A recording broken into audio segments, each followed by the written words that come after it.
3, 2, 1. Yayındayız. Evet. Merhabalar sevgili canlar. Ma bakir. Gel komima. Mayro vazim ki zonuma serkese kimi.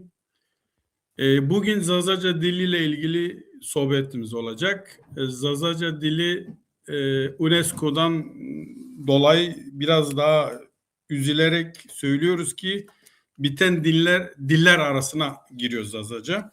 Onun için kim ne yapıyorsa Zazaca dili için biz her zaman Dünya Varlık olarak destek sunacağız ve yanlarında olacağız. Çünkü bu güzel ve kadim dil kaybolmaz. Bunu hepimiz yani o Zaza olan olmayan Zaza dilini seven sevmeyen herkes destek sunmasını rica ediyor. Çünkü bu güzel dil bitmez. Ma bakir ma program bu başlamışken mi zonuma Türkiye. Evet sevgili canlar programımıza başlıyoruz. Ve önce bir tanıtımla başlatayım.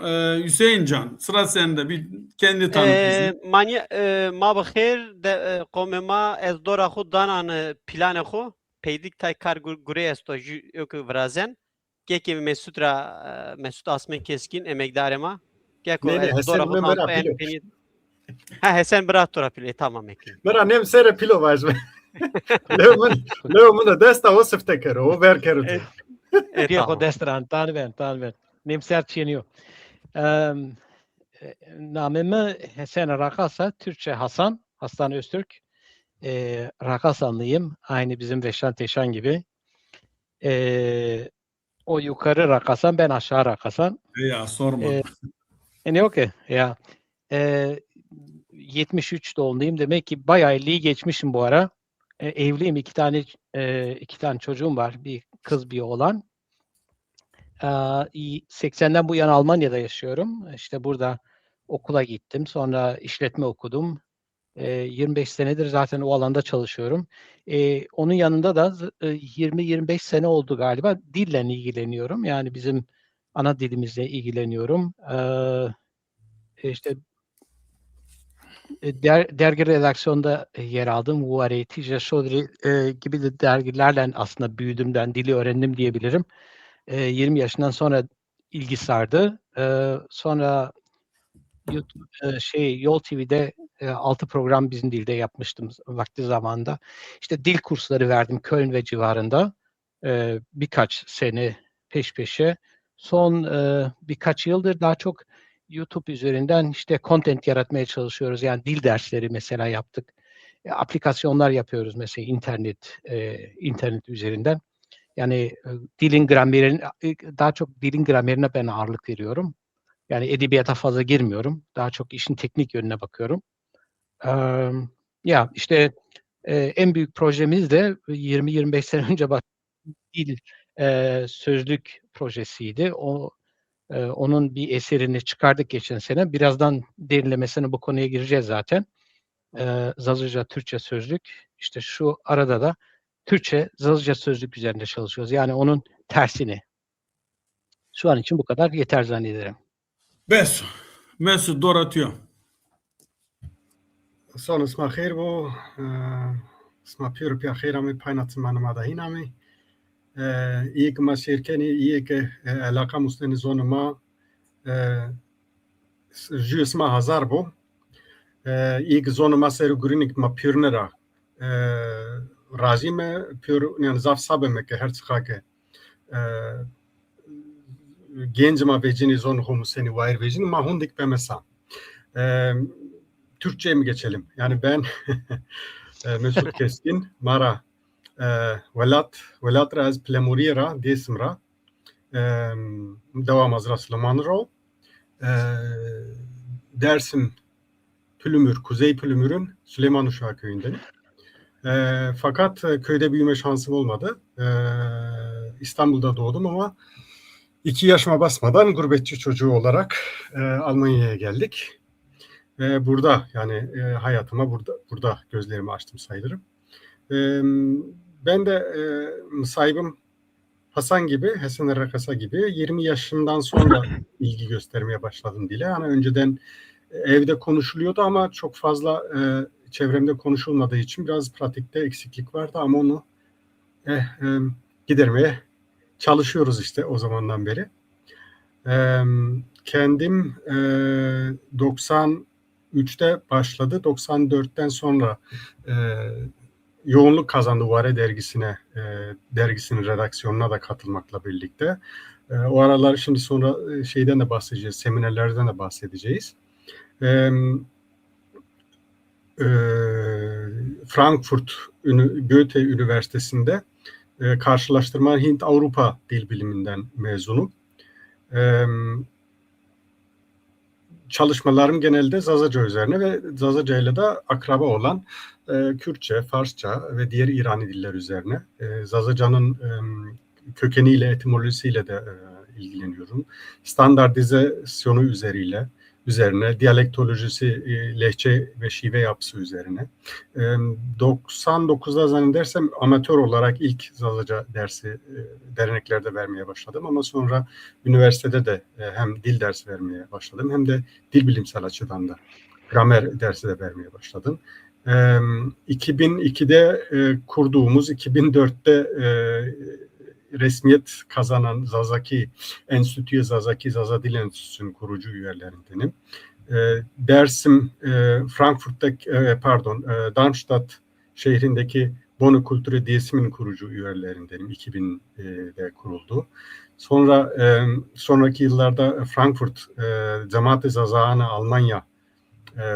Almanya Zazalar Topluluğu Derneği'nin de kurucu üyelerindenim. Başka da ekmeğimi Almanca öğretmeni olarak kazanıyorum. Dahası buraya gelip yabancı doktorlar, eczacılara C1 seviyesinde Almanca dil sınavına hazırlıyoruz. Öyle yani farklı projeler de var. Dil dersi kitaplarım da çıktı, makalelerim de yayınlandı. Bazı konferanslarda konuşmam oldu vesaire. Öyle. Ekrazı Usemra Doratıyor. Tinna defası kadar Dora onu frenar inşallah. Çimaser. Vengi meno yok ki. Zengilene bik. Weş. Vengi mekayeno rınd. Ma bixir. Qomema. Eke goştane maser. Goştari yekeni. Şuma kuli xirami. Namemi Hüseyin. Ez gımgımrava. Deva goşkarava. Torne Rızay Bariya. Ez Türkiye mektevde Musa. Eski ma Xorabiya mazon xo xesi kerdini. Ez Türkiye mektevde sınıfa sıftedi Musa. Daire tepe ama bar kerda ama İzmir tay işte İzmir'de mi veşiya de ita ez mişam mektev. Vayredi domanana. Ju şirket xebetinu. Zonumazan. Türkizan, İngilizkizan, aynı Hirezonazan Nasat'ı. Herkese selamlar, hoş geldiniz. Dinleyicilerimize, izleyicilerimize selamlar. Ben Hüseyin Özdağ, Muşvarto, Yarlısu Köyü, Goşkar Köyü'ndenim. Özür dilerim, Zazaca'yı annemden doğduğundan beridir konuştuğum bir dil. Daha sonra okulda Türkçe öğrendik ve 89-90 yıllarında İzmir'e göç etmek zorunda kaldık ve daha sonra İzmir'de okudum. Şimdi de özel bir şirkette çalışıyorum. Evliyim. 2 çocuk babasıyım. Şu anda Türkçe, İngilizce ve Zazaca dillerine hakimiyetim var. İlgi alanım tabii ki Zaza dili ve kültürünün olduğu her yerde bir şekilde emek vermeye çalışıyoruz. Emektarlarımızla birlikte ama benim daha işin biraz daha profesyonel kısmını ben İstanbul'da üniversite hayatımı bitirip iş hayatına başladığımda İstanbul'da Taksim'deki Zaza Dil Kültür Derneği'nde daha çok Hıdır Eren hocamla birlikte benim öğretmenliğimi de yapmıştır kendisi. Emeği çoktur bende. Birlikte işte orada biraz daha profesyonel anlamda dile hakimiyet, dille ilgilenme alakam orada daha yoğunlaştı. Mesleğimin getirdiği avantajları, IT sektöründe çalışıyorum, bilgisayar mühendisiyim. Bu avantajlarımı dilim için, kültürüm için kullanmaya çalışıyorum. Bunları bir fırsata çevirmeye çalışıyoruz. Özellikle çağımız yapay zekanın, görsel ve işitsel medyanın revaçta olduğu bir dönem. Artık hayatımızın her alanında yapay zeka var. Dolayısıyla sosyal medya, yapay zeka derken farklı bir çağa doğru gidiyoruz. Çok hızlı bir şekilde ve biz de bu teknolojinin getirdiği bu nimetleri dilimiz ve kültürümüz için kullanmaya çalışıyoruz. Daha son dönemlerde özellikle yapay zeka alanında Zazaca içerikler oluşturmaya çalışıyorum. Ve tabii ki buradaki emektarlarımız, burada olmayan emektarlarımız da var. Birlikte çalıştığımız, onlara tabii ki onlar bizim, biz onların yanında biraz daha çırak gibiyiz, öyle söyleyeyim. Ama öğreniyoruz yavaş yavaş. Sözlükle ilgili mobil aplikasyon ve dijital medyaya taşınması, üretilen değerlerin bu alanlara taşınması ile ilgili faaliyetlerde, hizmetlerde bulunmaya çalışıyorum. Bu şekilde. O zaman ben şöyle bizim program akışını başlık olarak okuyayım bizim dinleyicilere. Bu arada yorumları görebiliyoruz mu Hüseyincan? Evet, gelen yorum, düşen yorumlar oluyor. Ben bakıyorum, yani okumamı istediğin yorum olursa veya okuyabilirim. Selam ben- göndermiş dostlar. evet. Onları görebiliyoruz. Bizim- Evet. Evet, bizim programın akışını açılışı yaptık. Enstitü ve sözlük çalışması, sözlüğün hazırlanması süreci, kullanma ve erişim, dijital çalışmalar, yapay zeka ve dil teknolojileri, gelecek ve vizyon kapanış. Bizim bugünkü programımızın akışı. Evet, Mesutcan senden başlıyoruz. Mesut Bra. Bu enstitü ve sözlük çalışması, Zazaca Enstitüsü projeleri ve Zazaca sözlük hakkında genel değerlendirmeler. Yani enstitümüzün en önde gelen projesi zaten önce bir sözlük hazırlamakta ama fazla diğer projelerimiz de var. Hani üyelerimiz ve yönetim kurulu üyelerimiz olsun, diğer üyelerimiz olsun. Kendi yani bulunduğu şehirlerde Zazaca dersi de veriyorlar. Hani buna Hesen arkadaş ve diğer arkadaşlar da dahil. Başka da son senelerde azalmış da olsa çünkü artık gerek duyulmuyor ama Zazaca isimleri onaylıyoruz. Özellikle Almanya, Avusturya veya işte başka ülkeden bize Almanca konuşan ülkelerden onay isteği geldiğinde işte diyelim ki Roşna ya da işte Asmen gibi Zazaca'da yeni ve eski isimler daireler sıkıntı çıkardığında onaylıyoruz. Ve bir de gücümüz yettiğince tabii yeterince şey yapıyoruz da. Zazaca çıkan kitapları, Zazaca ders kitabı olabilir. Zazaca özellikle yurt dışında bulunan yazarlarımızı desteklemek amacıyla da çıkan kitapları desteklediğimiz oldu. Buna benim şey de dahil tabii. Benim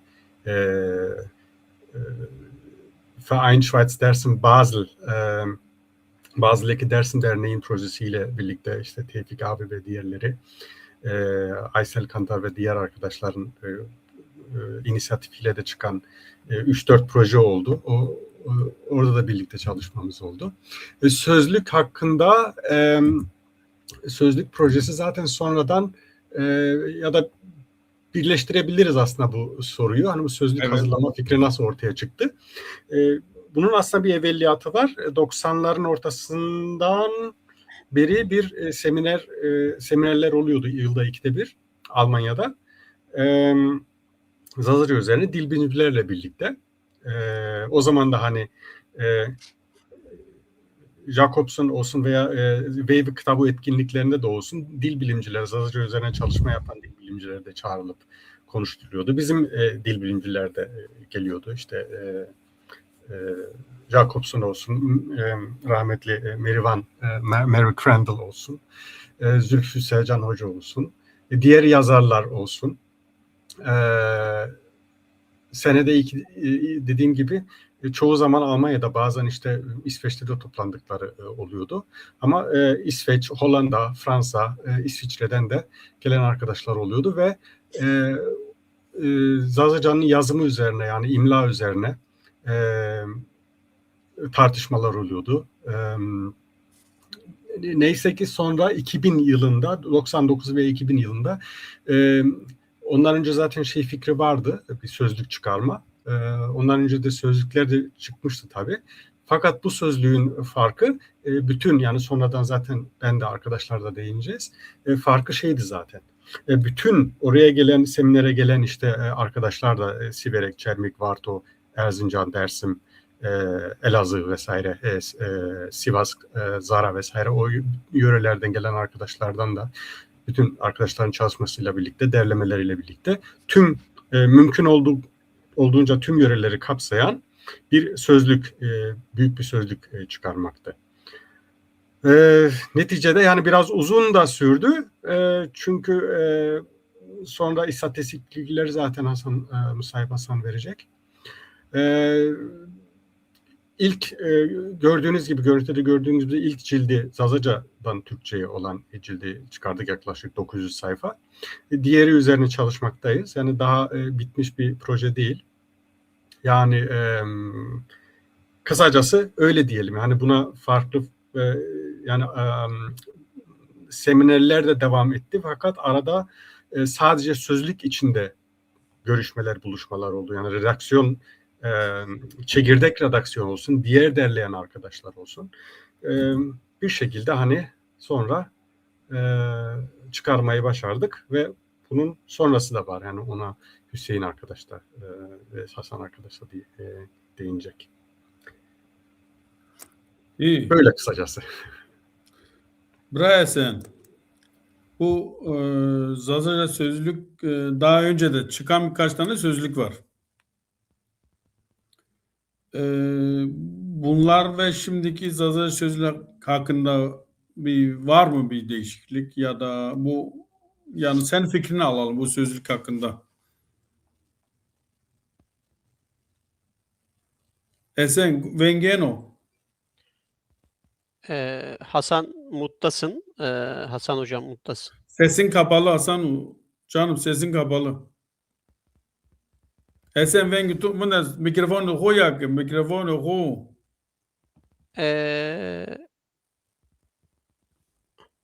Hasan'ın mikrofonu kapalı. Evet, fark ettim ama o muhtemelen taktığı headsetten dolayı bir sorun yaşıyor olabilir. Mood'dan çıkamıyor olabilir. Evet Hüseyin, Hasan, evet Hasan hocam Hasan bana soruları Hüseyin. yavaş. Fikretu ne sözlük servana çana daha önce de çıkan sözlükler vardı. Yani Zazaca, ya bir sürü değerli yazar arkadaşlarım da çıkarttığı sözlükler var. Biraz sesim geliyor mu şu an? Geliyor. Ya Nikayeno. Buyurun. Soru size. Tamam, okey, süper. Esen Tamam, yani tu heşna mı vaçı? Ne persa to gurete. Tamam. Doğru tu Şimdi- orkesik. Ama bu eş var bir. Şimdi en büyük farklardan bir tanesi bu sözlüğün tüm ağızları içermesi. Yani Zazaca nerede konuşuluyorsa, hangi ağız varsa aşağı yukarı her ağzı dahil etmeye çalıştık. Yani bazı ağızların sözcükleri daha yoğunlukta, bazılarının biraz daha az temsil ediliyor, ama elimizden geldiğince tüm ağızları sözlüğün içine almaya çalıştık. Sadece almadık, aynı zamanda eğer bir kelime aldıksa bir ağızdan onu mutlaka belirtmişizdir. Yani birazdan mümkün oldukça bir tane örnek göstereceğim, oradan biraz daha net olacak. Yani Varto'dan almışsak Varto'dan aldığımızı yazıyor. Pülmür'den aldığımızsak belirtiyoruz. Çerbik, Siverek fark etmiyor. Bu şekilde hem biz Zazacan'ın öbür ağızlarını da daha iyi öğrenmiş oluruz. Yani öyle bir yararı da var. Birbirimizi daha yakından tanımış oluruz. Bayağı işte, halen de iş ama bence çok önemli bir faktör. İkincisi bu sözlükte bizim dili yeniden öğrenmek isteyen birisi için örneğin fiil çekimlerde fiil kökleri çok çok önemli. O köklere hakim olmak lazım. Yoksa fiil çekimlerinde yani fiil çekimlerini anlamak, doğru uygulamak zor olur. O açıdan biz elimizden geldiğince tüm fiillerde fiil çekim köklerini belirttik. Yani Zazaca'da 3 tane kök var. Şimdiki zaman kökü, geçmiş zaman kökü, bir de dilek kipi kökü var. Bu 3 kökü belirttik. Hemen hemen tüm fiillerde. Bu çok önemli bir şey. Hüseyin sonradan eğer aplikasyonu gösterirse orada da göreceğiz. Onları aplikasyona da sonradan aktardık. Üçüncüsü elimizden geldiğince her kelimenin arkasına bir örnek cümle vermeye çalıştık. Çünkü bazen liste halinde verilmiş kelimeler bazen insanı yanıltabiliyor. Sadece birebir Türkçe'ye çevrildiğinde anlaşılmayabiliyor. Ama konteksti anlamak lazım. O açıdan kontekstin iyi anlaşılması için elimizden geldiğince tüm kelimelere bir örnek cümle ekledik. Hem Zazaca hem Türkçe daha iyi anlaşılsın diye. Yani zannediyorum %80'inde kelimelerin %80'inde bir örnek cümle de var. Şimdi bunları söyledikten sonra benim paylaşma şansım var mı? Bir örnek göstereyim. Elbette olması gerekiyor. Tamam, bir present var. Share Present. screen. Evet hocam. Evet hocam oradan. Tamam, share screen. Okey, paylaşıyorum o zaman. Onu paylaşırken tüm ekran ve pencere diye soracak hocam. Siz her Entire screen. Evet, Tamam, siz orada anladım. uygun seçersiniz. Tamam, bra. Nakal şmarenio. Even Yasin. Delto, sen düştün. Benim seni stage'e eklemem gerekiyor. Şimdi Tamam. ekledim. Evet, buyurun. Tamam. Şimdi bu isim örneği var, bir de fiil örneği var. Bunu görüyorsunuz değil mi şu an? Evet. Evet. Şimdi bu örnek çok güzel bir örnek çünkü kalıbı gösteriyor zaten. Yani bir kelime Biraz varsa... büyütebilirsin Mesembra. Tamam, okey. Biraz daha büyüteyim. Şöyle. Şimdi bir isimden yola çıkalım o zaman. Evet. Şöyle, isim veriliyor Zazaca. Hemen arkasından bu kelimenin yani dişil veya eril veya fiil veya zarf olduğunu belirtiyor. Mesela bu durumda aşmı nedir? İsim eril, isim dişil. Dişil bir kelime. Zazaca'da çok önemli değil mi? Eril dişil farkı. Bunu bilmek lazım. Yoksa dili hem yanlış konuşursun hem de yanlış anlaşılırsın. Üçüncüsü bu Türkçe açıklaması var. Mesela aşmı nedir? 2 anlamı var. Birinci anlamı ay, yani yılın 12 bölümünden her biri. Bu birinci anlamı. İkinci anlamı var. Nedir ikinci anlamı? Yani yer yuvarlağının uydusu olarak olan gök cismi. Yani aşmı. Ne yok ki? Aşmı. Evet. Asmeyin de Dünyanın aşmı. uydusu. Dünyanın uydusu. Ondan sonra demin ağızlardan falan bahsettim. Mesela burada varyantlar var. Yani aş mı nereye ait? Aş mı şu yöreye ait. Mesela nereden alınmış? Varto'dan alınmış. Aş mı? Ama başka varyantlar da var. Örneğin aşm var Palo'da. Asme var Nazmiye Pülümür'de. Aşmi var Siverek ve Şermik'te. Pardon, yani bu aşme Ovacık ve Varto'dan alınmış. Ben buraya kaydım ama burası aşme için geçerli. Yöre Ovacık ve Varto. Ayrıca ikinci bir şey var. Mesela aşme madde başı ama alt başlıkta var. Örneğin aşma çaresi var. Yani görüldüğü gibi burada da aşme, burada da aşme ama bu bunun altında. Çünkü bu ana kelime madde başı, bu alt başlık. Ne kadar çok alt başlık elimize geçmişse biz saymışızdır. Yani aşma çaresi este, aşma cüna este, aşma bilik este ona. Evet, yani demiştim, örnek cümle demiştim. Mesela bak burada aşma cüna örnek vermişiz. Veri aşmı cünara tepya vahde veve ameni. Eskiden Harman ayından sonra düğün dernek zamanı gelirdi. Yani elimizden geldiğince bu örnek cümleye vermeye çalışıyoruz. Çünkü kontekste dil daha iyi anlaşılıyor. Yani sadece teker teker kelime yerine mümkün oldukça örnek cümle ekledik. Bu da önemli. Yani şimdi burada farklı ağızlardan bahsettik. Mesela burada asmı vermiştik. Bu asmı madde başı olarak da geçiyor. Yani sadece burada vermedik. Aynı zamanda sen asmı ararsan da bulursun. O zaman referans vermişiz aşmeye. Yani asme referans aşmı burada. Çünkü biz her kelimenin her ağızdaki her kelimenin arkasına bu detayı veremediğimiz için referans vermişiz. Yukarı burada bu aşmenin arkasında tüm detaylar var. İkinci bir defa vermeye gerek yok bu aşamada. Bu isim için bir örnekti. Şimdi fiil için bir tane örnek vereyim. Örneğin prognayene. Şimdi fiillerde şöyle bir özellik var. Dil bilim kısmında biz fiil köklerini vermişiz. Dediğim gibi dilin grameriyle öğrenmek için fiil köklerini bilmek şart fiillerde. Örneğin şimdiki zaman kökü şeze, gnen pro, geçmiş zaman kökü gna pro ve dilek kipi kökü bıgne pro ya da progne.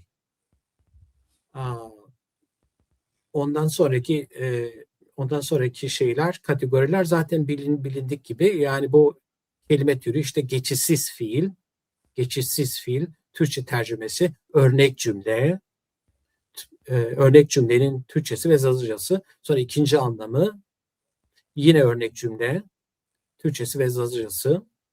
Ve en son olarak burada da görüldüğü gibi varyantlar varsa varyantlar. Örneğin biz prognayene diyoruz. Fakat mesela Zara'da Pognayene de var.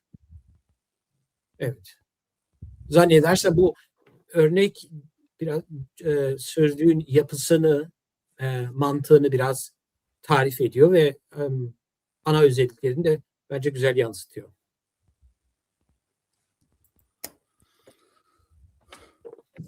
Geliyor. Evet. Hediye. Mesut, bu sözlük hazırlama fikri nasıl oluştu ya da nasıl ortaya çıktı? Yaşantı bunu zaten demin kısaca bir açıkladık zaten. Hani iki soruyu ben sen birleştirdin. anda şey yaptım, Ben birleştirince benim sorular da burada karışıyor. Tabii. Ama sonraki şimdi sonra tekrar Hesen biraz sosyal medyanın gücü ve etkisi bunun üzerine de zaten durmalıyız. Evet. Ama sözlükteyken zaten demin gördüğünüz gibi ağızlardan da bahsettik. Sözlük için temel ağız nedir derken şunu önceden belirtmek gerek. Şimdi Zazaca 3 şimdiye kadarki araştırmalara göre 3 ana lehçeden oluşuyor. Kuzey, merkez ve güney ve periferi kenardan yer alan ağızlar var ve geçiş şiveleri var. Fakat bu sözlükte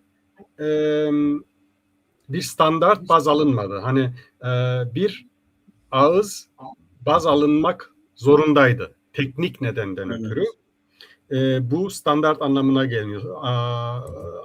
Temel alınan ağızda özellikle varto hınız ve işte kısmen plümür. Belirli kelimelerde de 4-5 kelime var. Hani en asıl kelime olarak istisna olarak şey yaptık. Mesela onları baz aldık. İşte keyneke, keye, geyraene, genu gibi 4-5 kelime varken ama diğer tüm sözcükler için varto, hınız baz alındı. Tabii varto'da da %100 bütün ağızlar aynı değil. Fakat bunun nedeni bir teknik açıdan, yani biz Shoebox ve Toolbox programıyla çalışırken teknik açıdan bir ağız seçilmesi gerekiyordu. Diyelim ki o aşmı örneğinde de gördüğünüz gibi diğer ağızlarda işte asme, aşm, aşmi örnekleri de verildi. Yani o bir temel sözcük, temel ağız altında diğer ağızlardan da bahsediliyor ve herkes orada mümkün olduğunca kendi şivesini, telaffuzunu bulabilir. Yani örneğin diyelim okur şeye bakıyor, asmi girdisine bakıyorsa orada aşmi veriliyor. Fakat aşmi ana girdisinin altında yine de kendi ağzından da örnekler de var, yani sadece kelime değil. Diyelim ki belirli bir örnek, örneğin Çermik'ten alınmışsa veya işte Dersim'den alınmışsa o ağızla da o örnek cümleyi yazan da o ağızla da karışılmamıştır. Diğer yandan nedeni redaksiyonun çoğu Vartollardan oluşma. Ben de Fahri Vartol olduğum için bir de hani Sare Kınis Vartoy karir Zafir Horahet Maraşi Plemuri Erzincan. O hala da yani o yakınlığı koruyor. Yani Plümür Erzincan'ın da Dersim'e göre biraz Varto ile Hınıs arasında o da bir köprü olduğu için, bir de Varto'nun, Karer ve Varto'nun da diğer şiveler, lehçeler arasında iyi bir köprü.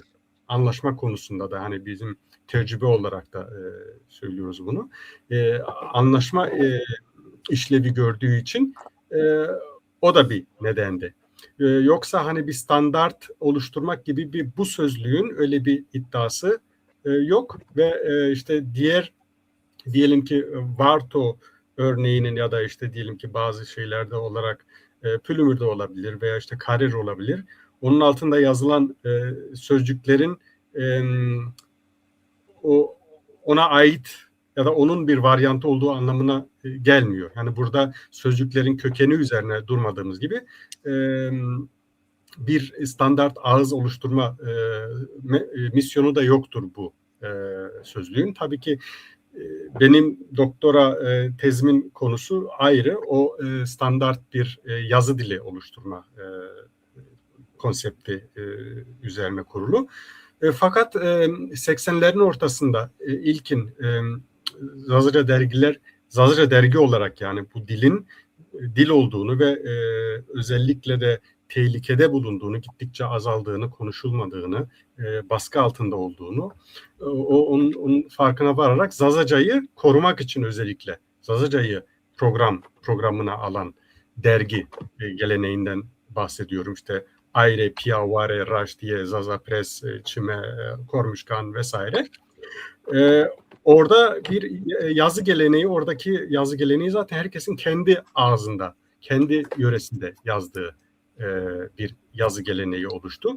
Tabii isteyen kendine göre diyelim ki uyum da sağlıyor. Hani diyelim ki bizim yörede Nusnaine fiili kaybolmuşsa yazmış kerdeni deniliyor ama alabiliyor. Ve işte Varto'da diyelim sadece ikisi de Guryayne, Hebetiyayne de var ama işte Hebetiyayne daha ağır kullanılıyor ama kimi arkadaşlar diyelim ikisini de Guryayne kullanıyor ve işte Raverden'i kullanıyor Derbaz bir aynı yerine ya da ikisini kullanıyor. Yani bir anlamda da zenginleşiyor. Fakat biz biraz böyle İsviçre'de olduğu gibi, İsviçre Almancasında şöyle bir olay var. Herkes kendi şivesinden, kendi ağzından, konuştuğu Almanca ağzından, bu standart Almancadan çok farklı ağızlar var orada. Kendi içinde de büyük farklılıklar var. Bir gururla, yani o da bir kimlik, bir kimlik sembolüdür oradaki İsviçre'deki ağızlar. Zaza için de dedik hani bir standart olsa bile ileride diyelim ki bilimde, eğitimde kullanılan ya da bütün Zazalara hitap eden bir kolektif bir dil oluşsa bile herkes kendi şivesiyle, ağzıyla yazmaya devam etmeli. Bu bizim zenginliğimizdir. Yani İsviçre gibi gelişmiş bir ülke veya Norveç gibi gelişmiş bir ülkede bu mümkünse biz de mümkün kırabiliriz. Evet. Sözlükle ilgili sorularımız bittiyse bundan sonra şeye geçiyoruz. Sosyal medya, ama bundan önce Hüseyin Can bize bir müzik çaldırsın. Biraz Tabii. bölümler Yani olur mu? evet. Olur. Araya şöyle bir es koyalım. Tabii sözlükle ilgili daha detaylı şeyler var. Daha konuşuruz Evet, biraz yani daha. biz Ama araya LCD'de şöyle bir şey yapalım. En azından bir sosyal medya kısmı ile ilgili ben bir es vereyim arada. Öyle bir şey olsun. Şimdi tabii hani dijital alanda özellikle yayının başında da belirttiğim gibi yapay zeka ile birlikte gerçekten her alanda büyük atılımlar oluşmaya başladı. Biz geçenlerde kendi aramızda da konuştuğumuzda benim bir makalede okumuştum. Çok kıymetli bir makaleydi. Malumunuz Hızır ayındayız. Bizler için de gerçekten son derece kutsal bir süreç, bir dönem. Yani hepimiz için Alevi inancında yeri büyüktür, yeri çok kıymetlidir bu dönemin. Bir makalede okumuştum, o beni çok etkilemişti. Kaybolan dillerin yapay zeka, kaybolan dillerin Hızır'ıdır diye. Bu gerçekten çok çarpıcı ve çok etkileyici bir kelime. Bu metafor, tabii ki burada bir metafor yapılmış ama bunu anlamak gerekiyor. Bizim gibi yani Zazaca gibi özellikle kaybolmaya yüz tutmuş, tehlike altındaki dillerin yaygınlaştırılması gerçekten çok kolay değil. Yani halkın bilincinde tekrar bu dili yeşertmek çok da kolay bir iş olmasa gerek ki bunu fark ediyoruz. Fakat yapay zeka ile beraber, yapay zekanın bize sunduğu nimetlerle beraber biz bu alanlarda dili görünür kılabiliyoruz. Sanat, siyaset, müzik, spor, her anlamda, akademik anlamda dili daha çok görünür kılabiliyoruz. Bu dilde daha hızlı içerikler üretip özellikle dijital medyada, görsel, işitsel alanda insanlarımıza bu dilin görünürlüğünü daha da arttırabiliyoruz. Bu anlamda yapay zekanın özellikle kaybolma riski altındaki diller için bir veli nimet olduğunu düşünüyorum. Bu anlamda da tabii ki ben profesyonel bir yapay zeka içerik üreticisi değilim. Tamamen mesleğimin getirdiği avantajları bu alanda kullanmaya çalıştım. Çok amatör içerikler oluşturdum ama oluşturdum. Yani sanatçı değiliz, hiçbir şey değiliz. Sonuçta sadece elimizden geleni yapıyoruz. Şimdi bu anlamda tabii ki birkaç tane çalışmalarımdan birkaç tanesini burada bir paylaşmak isterim izninizle. Böyle şöyle yapalım. Ekranı paylaşacağım. Sesi de paylaşacağım. Sesin umarım gelir seste. Tüm ekran. Evet. Önce şöyle bir şey yapalım. Çok pardon.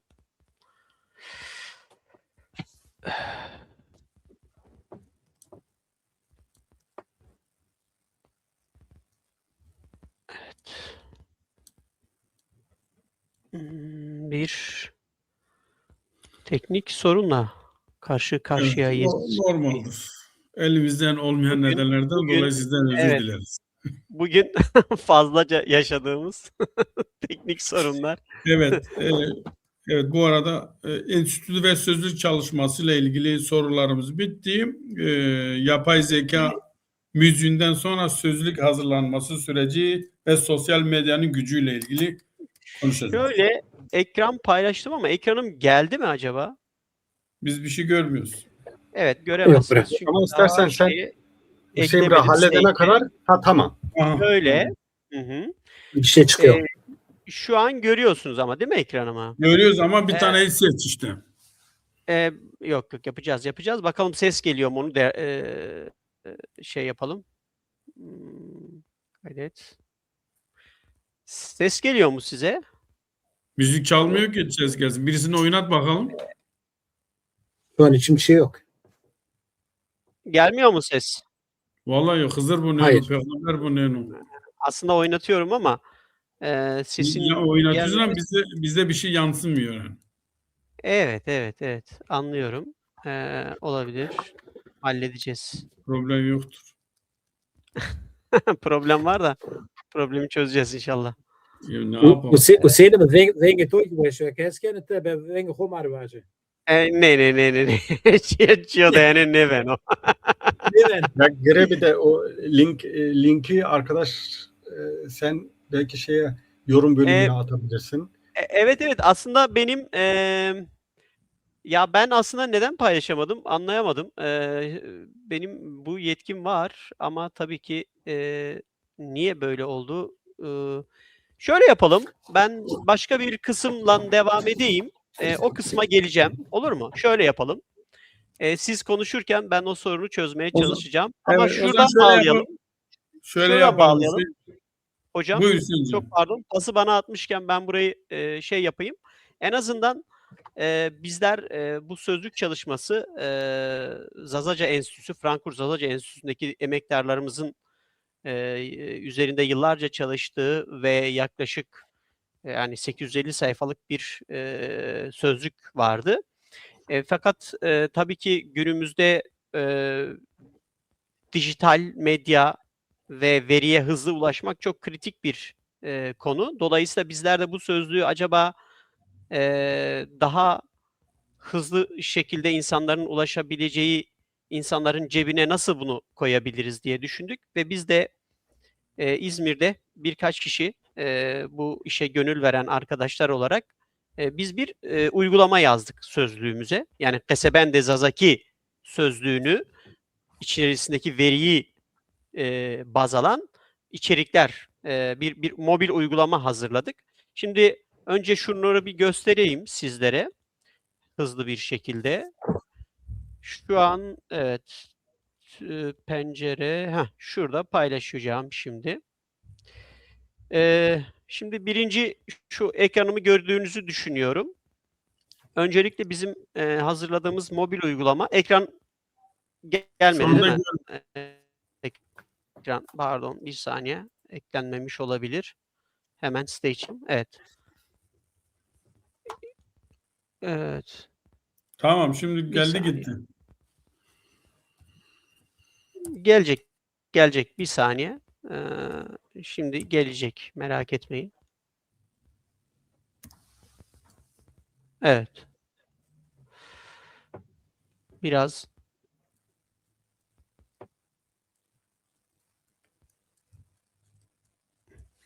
ağırlık var sistemde de. Çok pardon. Şu an sesim geliyor mu? Senin sesin Geliyor şu bırak. an geliyor. Står vannväggen tog som har klammervarje ama boş ne aramızlar. Evet.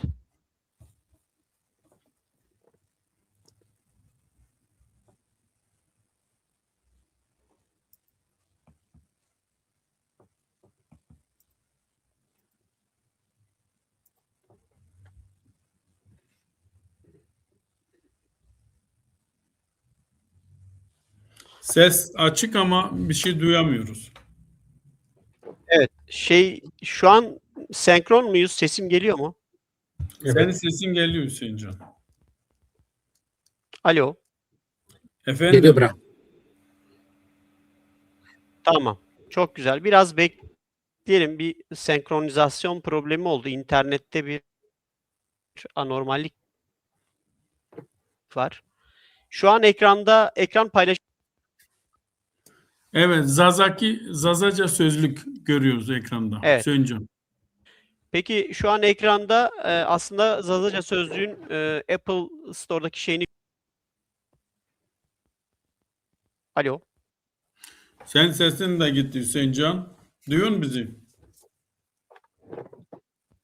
Ben Hüseyin, duyuyorum evet. biz de seni duyuyoruz. Tamam çok güzel. Şu an ben bir ekran paylaşımı durdurayım. Biraz zorladı Tamam, galiba dur. uygulamayı. Ondan da olabilir. Evet, istiyorsan Hüseyin, Şu an senkron muyuz? Her şey yolunda mı? Tamam. yolunda. Şöyle Hüseyincan yapalım. istiyorsan tamam konuş Tamam. buyur.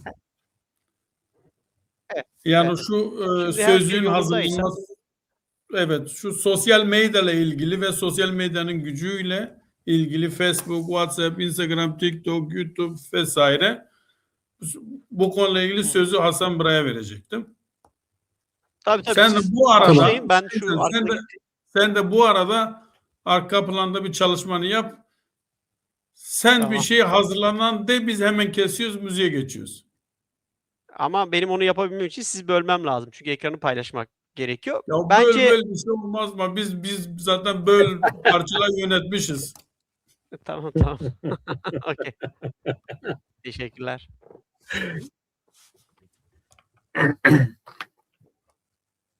Asembra. Tamam. Sesim Yani geliyor değil mi şimdi? sosyal medyanın gücü. Ya biz tabii sözlükten açılmıştı. Şimdi Evet. o dalgaya devam edelim. Şimdi Aynen.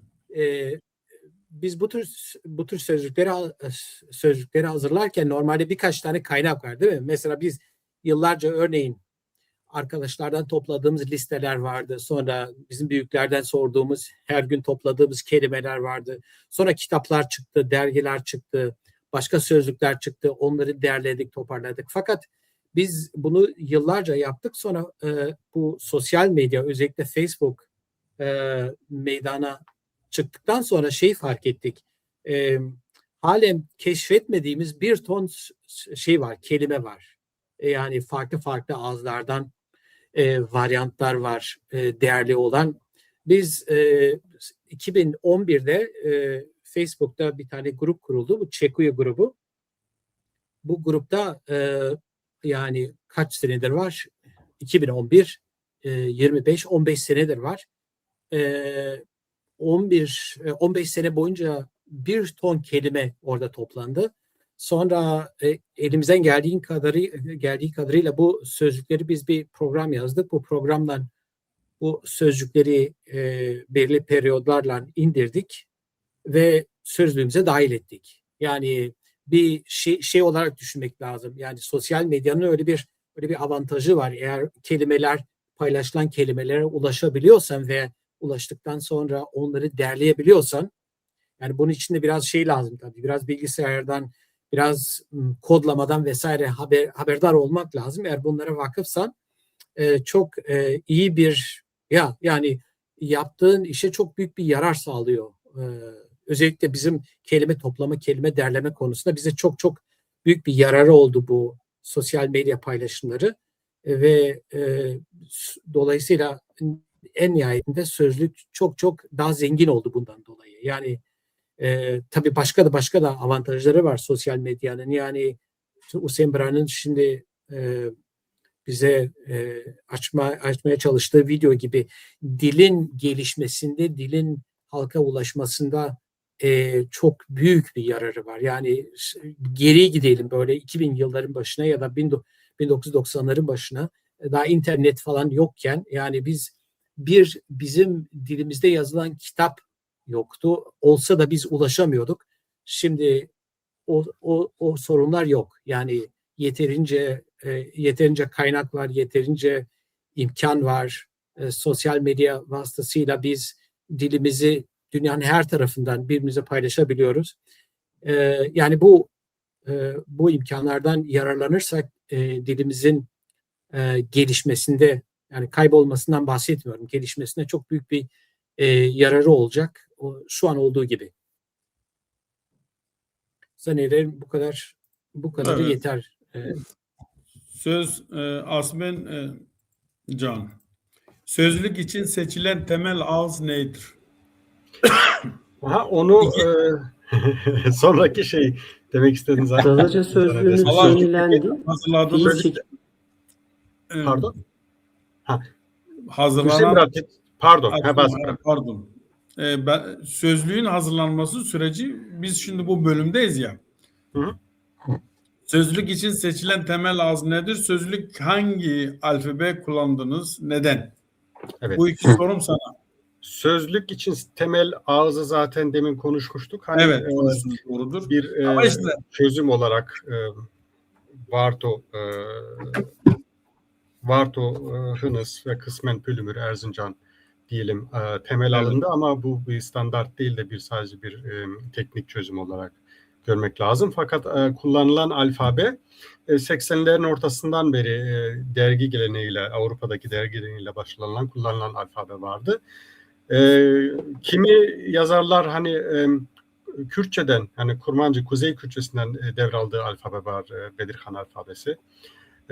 Az da kullanılsa Zülfü Sevcan Hoca'nın oluşturduğu alfabe vardı ama bizim Piyavare geleneğinden diyelim olan alfabe üzerine o seminerlerde de bahsettiğim 90'ların ortasında vücut bulan seminerlerde de ağızları da temel alan bir alfabe lazımdı. Yani ondaki en baz alınan durum şuydu. Zazaca'yı konuşan bizim insanlarımız hepsi hemen hemen, yani burada da bir şekilde Türkçe eğitime tabi tutulduğu için Türkçe alfabeyi biliyordu. Yani başka ülkede yaşamadığı için, yani bunun bu gerçekle karşı karşıyayız. Hani zaten Zazacan tehlike altında olduğu olması zaten Türk devletinin yıllardır, 80 yıldır ve daha fazla, yani o zamana kadar uyguladığı faşizan dil politikasından ötürü zaten böyle bir durumla karşı karşıyayız. Şu gerçek de var ki hani Türkiye'de olan, Türkiye sınırları içinde konuşulan, yani bu dilimizin Türkçe alfabeden öğrendiği, yani zorla da öğretilmiş olsa, Zazaca eğitim olmadığı için, Türkçe alfabeye hakim olduğu için pratik şöyleydi, yani en kolay bir şekilde nasıl adapte edebiliriz fazla zorlamadan, ve öte yandan da herkes kendi şivesini, ağzını ve kendi telaffuz ettiği sesleri nasıl yazıya geçirebilir. Şöyle dedik ki Türkçe'de olmayan 4 işte G, V, H, E, bir de yani şapkalı E dediğimiz harfleri öğrenmek gerekiyor. Ve onu da baz alarak bir de yani bu şimdi bu İstanbul'da çıkan bu baskısı Rasmus'tan Zonuma 93'te Almanya'da çıktı. Bu seminerlerin bir sonucu olarak buradaki alfabe, yani Jacobson ve Ware alfabesi diyoruz buna.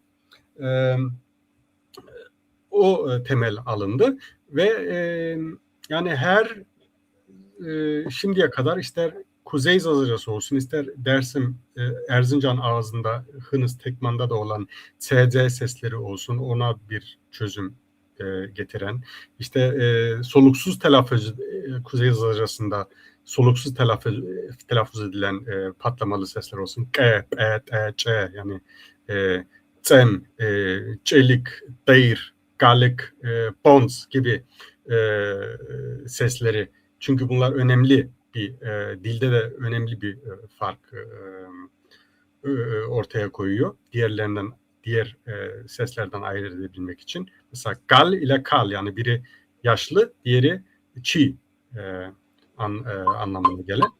Veya işte Güney ve Merkez Zazacası'nda bulunan boğazdan, gırtlaktan çıkan seslerin de ifade edilebilmesi, işte Zazacayı da etkilemiş, kelimeleri etkilemiş sözcükler bile varken, yani havt, haşt veya ayn, ali gibi sesleri nasıl yazıldığına dair bir şeyi kapsıyor bu alfabe. Ve bir de Zazaca okuma yazma el kitabı da aynı çevreden, aynı yazarlardan çıktı.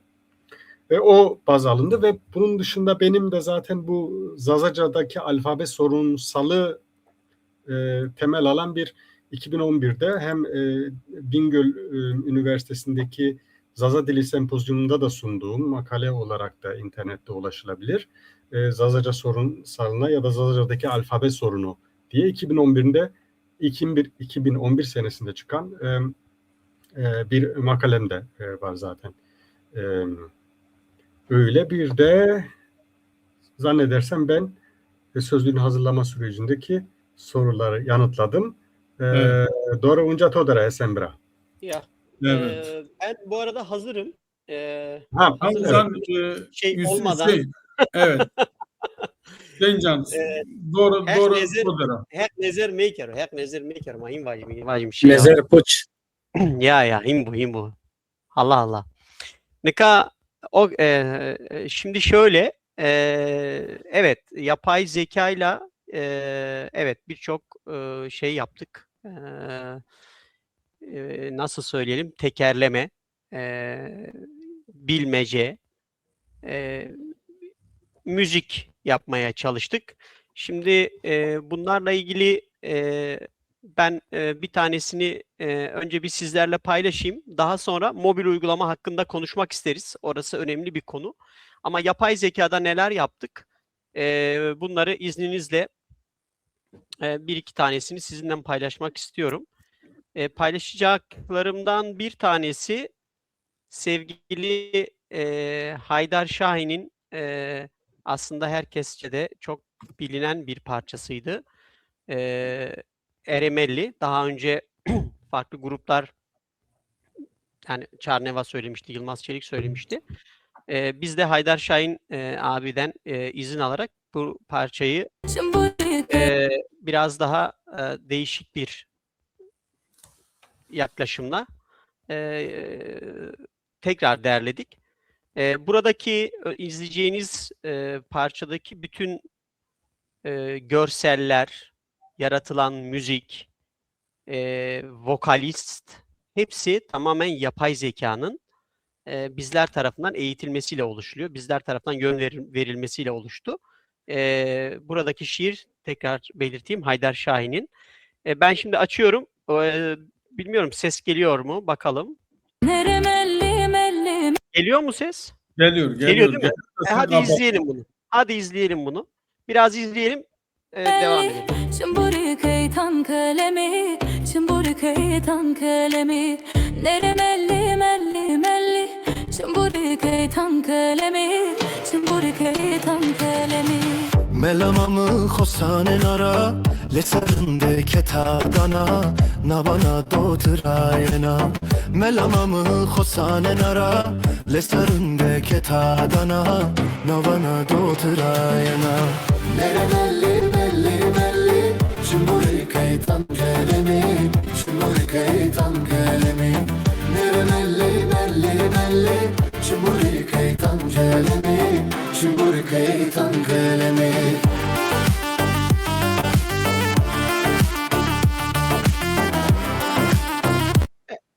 Evet, şimdi tabii hep bunu dinlemeyelim.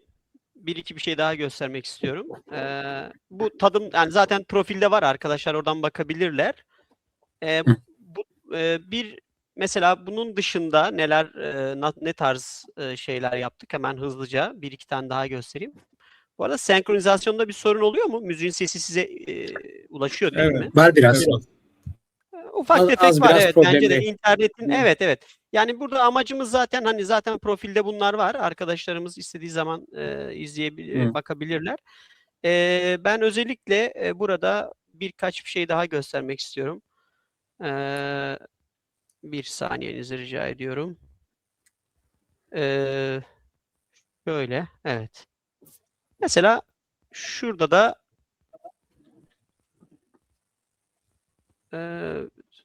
şöyle ekleyelim.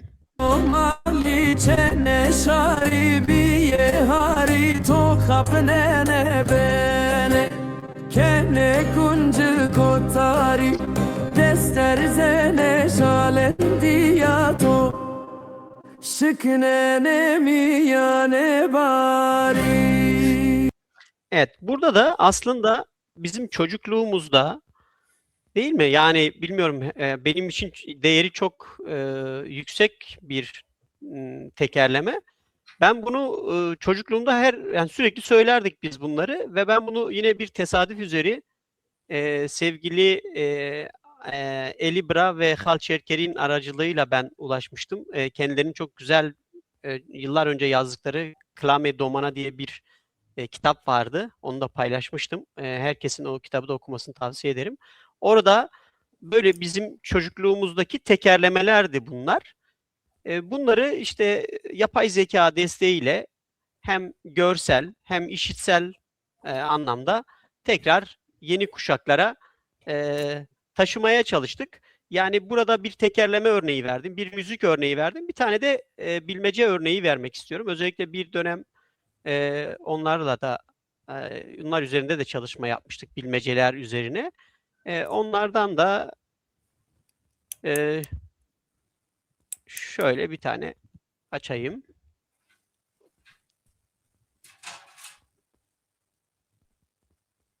Ale. Şuma kezanıt. Dare lerzena. Vare erzena. No çiçiko. Şimdi burada da aslında bizim dilimiz zengin, kültürel anlamda birçok şey var yani obje var, keşfedilmeyi bekliyor. Burada biraz bilmecelerimizi kendi dilimizde oluşturduğumuz görsellerle, buradaki bütün görseller yine ses ve her şey tamamen yapay zekaya ait. Bizim Haydar abiyle yaptığımız bir çalışma vardı birlikte. Mesela bu çalışmayı ben özellikle göstereceğim şimdi. Yaptığım ilk çalışmalardan biriydi. Ve bu Haydar abinin bir şiiriydi, sevgili Haydar Şahin'in. Ve biz bunu yapay zeka ile hani bir şeyler yapmaya çalışalım dedik. Gerçekten çok tahmin edemeyeceğimiz ölçüde yayıldı. 2-3 milyon izlenme, yani 3 milyona yakın izlenme alan bir şeydi, üretim oldu. İnsanlar aslında yapay zeka ile yapılan çalışmaları fazlasıyla şey yapıyor, izliyor yani değerlendiriyor. Şimdi açacağım onu, bunu dinlemenizi isterim.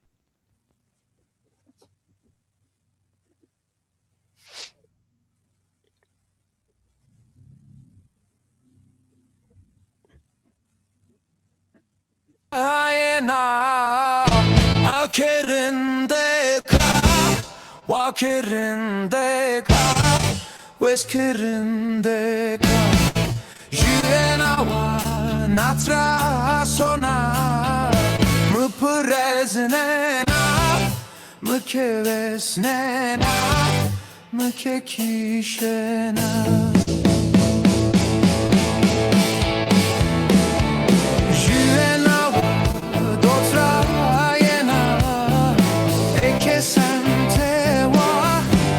Kesem tewa, wes kesem tewa. Rende kamı dotra keyena, eske benane sa, eske benane şen, eske benansa. Rende kamı tıcuk eka, tıye nacaniya, tıye keşiniya, tıteyna yemına. Evet. Ya bunun gibi aslında yapay zekayı bizler kullanarak birçok içerik üretmeye çalıştık. Fakat burada şunu özellikle belirtmek istiyorum. Biz yapay zeka ile ilk çalışmaya başladığımız süreçte bu kadar net şey değildi. Telaffuzlar net değildi. Ve benim özellikle ilk yaptığım çalışmalarda çok daha büyük sıkıntılar vardı. Küçük bir çocuk gibi aslında yapay zeka. Biz ne kadar ilgilenirsek, ne kadar bir şeyler anlatmaya çalışırsak, üzerinde durursak o da bizden o kadar öğreniyor. Tabii ki önce yanlış söylüyor, hatalı telaffuz ediyor, hatalı görsel üretiyor. Fakat biz üzerinde çalışıp ısrar ettiğimiz noktada o da kendini geliştiriyor, öğrenmeye çalışıyor. Öğrendiği zaman da bu sefer kendi kendine öğrenmeyi becermeye başlıyor ve müthiş hızlı bir şekilde yayılmaya çalışıyor. Yapay zeka için kullanılan birçok araçlar var. Belki merak eden izleyicilerimiz vardır. Hakikaten derya deniz. Yani herkes istediği uygulamayı, istediği şeyi kullanabilir. Ama benim yapay zeka çalışmalarında görselleri üretmek için, yani video ve resimleri üretmek için ben daha çok ChatGPT, Suno ve Gemini kullanıyorum. Yani arkadaşlar ilgileniyorsa buradan onlar da şey yapabilir. Gemini'nin Venos'unu ve Banana şey vardı, uygulaması vardı, hani eklentisi var. Bunun dışında tabii altyazı programları, montaj programları var. Çokça görürsünüz etrafta. Yine sesle ilgili Eleven Labs var. Arkadaşlara öneririm. İyi bir platform. Kullanabilirler. Yapay zeka ile ilgili fırsatımız oldukça yine biz çalışmalar yapmaya çalışıyoruz ama biraz fazlasıyla zaman isteyen bir alan. Çünkü yapay zeka komutları doğru girmek, 30 saniyelik bir video oluşturmak için en az 4-5 saat arka tarafta çalıştığımız oluyor. Çünkü yüzlerce video oluşturuyorsun ama o videolar hiç senin aklındakiyle uyuşmuyor. Dolayısıyla en doğru sesi, en doğru telaffuzu, en doğru görseli oluşturmak için arka tarafta gerçekten büyük bir çaba ve emek sarf etmek gerekiyor. Ama bu da zamanla tabii ki yapay zeka ile olan iletişiminiz ilerledikçe o sizden öğreniyor, siz ondan öğreniyorsunuz. İşler daha da hızlı olmaya başlıyor. Yapay zeka alanında ben burada keseyim şimdilik. Fakat mobil uygulamayla ilgili eğer sıra tekrar gelirse ben mobil uygulamayla ilgili de sizlerle bilgi paylaşmak isterim. Tamam. Hek razı bu tora. Sence. Torak razı bu keko. Bryson. Ya Teresa. Söz Sor. Buyur. şimdi ben burada yazılanları yani hazırladığımız yazıları okuyorum. Onun için siz bazen söylüyorsun ama olsun. Ben sorduğum zaman yine söyle lütfen. Sen sorunu sor bırak. Sözlük hazırlanırken karşılaştığınız en büyük zorluk neydi? Birinci soru. İkinci, kaç kelimelik bir veri tabanına ulaştınız? Evet. Tamam bırak. Bu sorular Bu- sana sanırım. Demin bu yapay zeka meselesini izlerken aklıma bir şey geldi. Onu bahsedip öyle geçeyim. Tabii Şimdi hani biz şimdi bu dil tehlikede, dil kayboluyor şeyi gerçek tabii. Hakiki bir yani gerçek bir durum. Fakat şimdi bu bizim için belki yani bizim yaştaki insanlar için biraz daha geçerli. Fakat bizim genç kuşaklara bunu söylediğimizde pek de onları ilgilendirdiğini zannetmiyorum.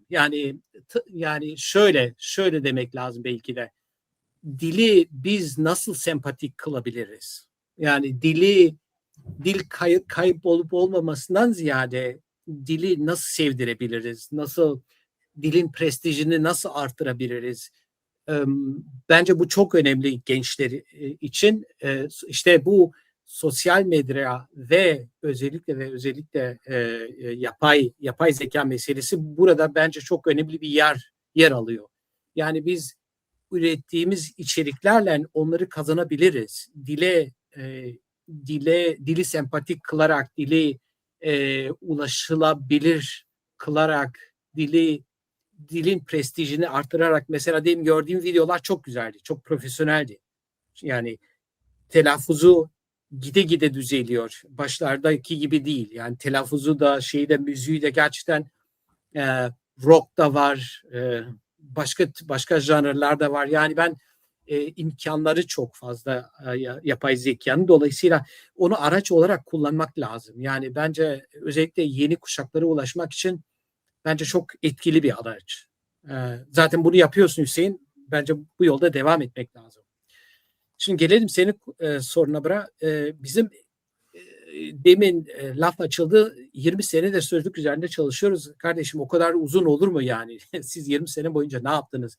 Mesela bizim en büyük sorunlardan bir tanesi biz 6 kişiydik başta. Dünyanın her tarafında dağınıktık. Şimdi birisi bir şey üzerine çalışırken ikinci bir şahıs başka bir şey üzerine çalışırken bunu birleştirmek güçtü. Bunun yolunu uzun süre bulamadık. Yani nasıl birlikte çalışacağız? Aynı veri tabanı üzerinde farklı yerlerde çalışarak. Farklı metodlar var tabii. Mesela bazı arkadaşlar 6 ayda bir, senede bir araya gelirler. Bir sözlük kümesi üzerinde çalışırlar, karar verirler. Şimdi bizim böyle bir imkanımız yoktu. Biz yeterince o imkanı yaratmadık. Biz başka türlü denedik. Daha çok internet üzerinden denedik ve yani düşe kalka aşağı yukarı diyelim bundan herhalde 5, 6, 7 sene önce daha iyi bunun yolunu bulduk. Yani internet üzerinden birlikte çalışmak bizim en büyük problemimizdi. Onu çözdükten sonra iş çok daha kolay oldu. Yani derlemesi, toplaması, kalite kontrolü bunları hepsini bunun metodunu bulduktan sonra çok daha kolay oldu. Bir de ikinci bir sorun var değil mi Bra? Bu Evet. istatistik üzerine galiba. Evet, kaç kelimelik bir veri tabanına ulaştınız?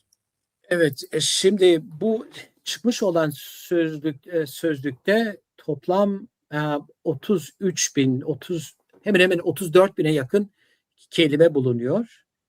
Bunun 21 bini madde başı, yani bu aşme örneğini verdiğim gibi madde başı. Bunun referans ya da bakınız olarak verdiğimiz kelime sayısı aşağı yukarı 14 bin kelime. Yani bakınız aşmı gibi 13 bin, 14 bin kelime bu şekilde. Bunların arasında belki kayda değer işte 10 bin tane isim var. Aşağı yukarı 6 bin, 7 bine yakın fiil var bu sözlük veri tabanında. Belki 3 rakam daha söyleyeyim. Bunlar da ilginç. Yani biz sözlükte bulunan kelimelerin aşağı yukarı %85'inde biz bir yöre tasnif ettik. Yani bir kelime alırken bu Varto'dan alındı, bu Ovacık'tan alındı, Siverek'ten alındı, Paldo'dan alındı diye tasnif ettik. Yani %85'ine yakın kelime tasnif ettik. Aşağı yukarı kelimelerin %80'e yakını bir örnek cümle bulunuyor. Evet, %80'e yakını bir örnek cümle var. Ve %85'ine de fiillerde biz fiil çekim kategorilerini koyduk. Yani şimdiki zaman kökü, geçmiş zaman kökü ve dilek kipi kökü fiillerin %85'i. Zannediyorum bu kadar yeter. بس خير وبس سيجانا مردوردانا Asmen Bra. Sözlüğün kullanımı için örnekler sizden rica etsek. Onu aslında Hasan Bra güzel bir şekilde örneğini gösterdi ekranda. Ben onu öne aldım, evet. Ben onu öne aldım. Aha, kullanım için örnek. Fakat diğer soruya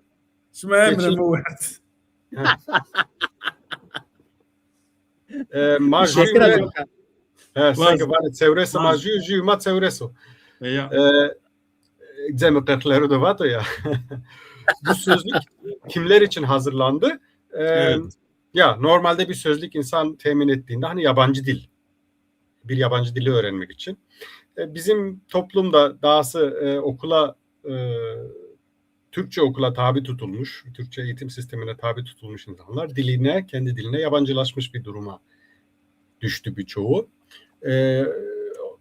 Yani bu sözlük dahası halkın kendisi için temin edilmiş. Hani öğrenciler, akademisyenler, yeni öğrenenler, özellikle yeni öğrenenler için veya kendi yöresinin Zazacasını biliyor ama diğer yöreleri de öğrenmek için de yararlı. Tabii ki belirli bir koşul var. Hani sözlüğü en azından diyelim ki Almanca, İngilizce veya başka dillerden sözlükle biraz tecrübesi olan insanlar için. Çünkü çok kolay bir şekilde hani dili sıfırdan öğrenenler için hazırlanmış bir sözlük değil. Ama sevindirici olan şu ki gençlerimiz özellikle de eğitimli olan, üniversite eğitimi bitirmiş olan ve Avrupa'da da olsun, Anadolu'da da olsun bir iş sahibi kendi hani yaşam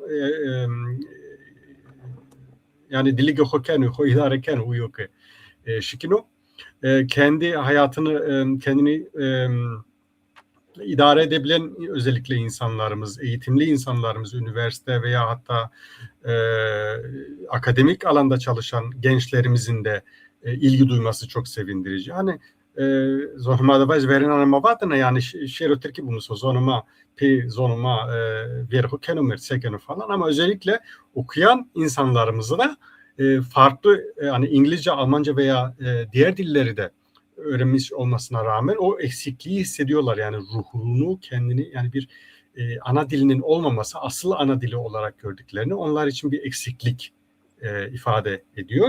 Ve bu da çok sevindirici. Hani bu çok ülkede yok. Hani diyelim ki İrlanda'da aslında İrlandacan çocuklar İrlanda dilini öğreniyor İrlanda'da 5. sınıfa kadar ya da Wales, Gal yöresinde ama ondan sonra ilgileri pek yok. İngilizce çünkü hakim dil orada.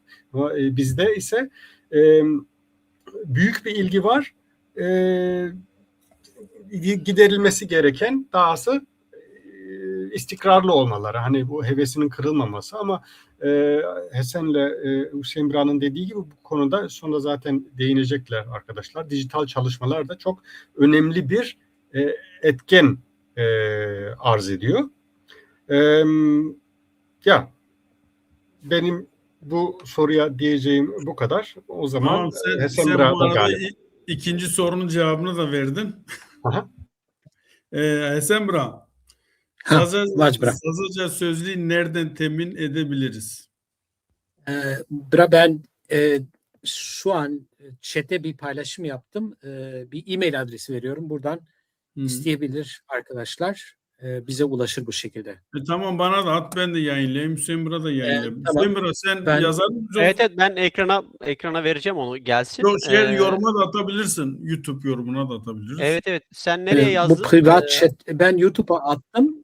Private chat'e mi yazdın abi? YouTube'a attım. Bir de private chat'e attım şimdi. Hı. Oraya da attım. Okey. Okey. Onu Tamam. Hüseyin Bira doğru atıyor. Tozav dinlenmiş bir yer. Bu yapay dijital çalışmalarla ilgili Zazaca sözlük mobil uygulamasını tanıtır mısınız? Elbette. İkinci sorum, mobil uygulamanın sözlükteki farkı nedir? Elbette. Üçüncü soru, sana ve Hasan'a uygulama fiili çekimleri nasıl çalışılıyor? Buyurun. Eyvallah. Pensa tu chat'ini bırak. Eyvallah. Topa mal. Cihazan Cihazan bu sorular hazırlarken. Uygulamamız tabii ki mobil uygulama bu işin olmazsa olmazı. Bu kadar emek verilerek hazırlanan büyük bir eser var ortada. Dolayısıyla biz de o eseri en azından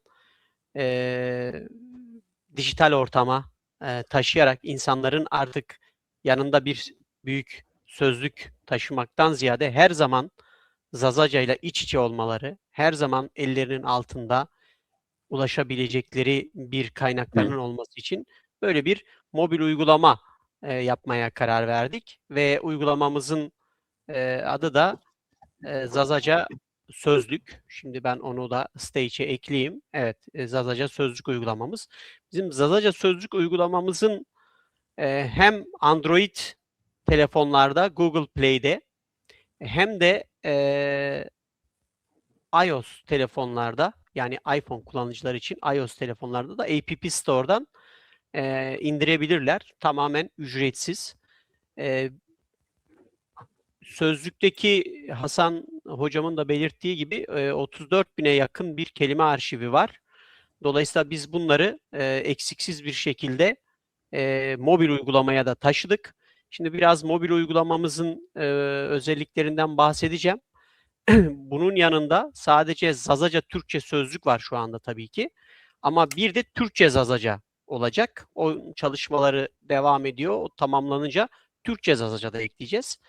Bunun yanında fiil çekimlerimiz var. Yine daha önce enstitümüzün hazırladığı, Zazaca Enstitüsü'nün hazırladığı fiil çekimleri vardı. Bunlar sosyal ortamlarda, sosyal platformda web sayfasındaydı. Bunları da mobil uygulamamıza çektik. Aslında buradaki hedeflediğimiz şey, yani İngilizce all in one derler. Yani her şeyin bir yerde olduğu, kolayca erişebileceğin, her şey dağınık bir şekilde işte bu sayfada şu burada bu burada değil de tek bir uygulamada hem Zazaca Türkçe Zazaca sözlüklerimizi bulabileceğimiz, hem fiil çekimlerimizi bulabileceğimiz geniş bir şekilde, hem atasözlerimizi, deyimlerimizi gibi bütün bu tarz dil üzerindeki bu tarz önemli objeleri, önemli nesneleri içerecek bir all-in-one, her şeyin bir arada olduğu bir uygulama hedefledik ve bu yolla da çıktık. Birinci aşamamız, faz birimiz Zazaca Türkçe sözlüktü. Onu başarıyla tamamladık.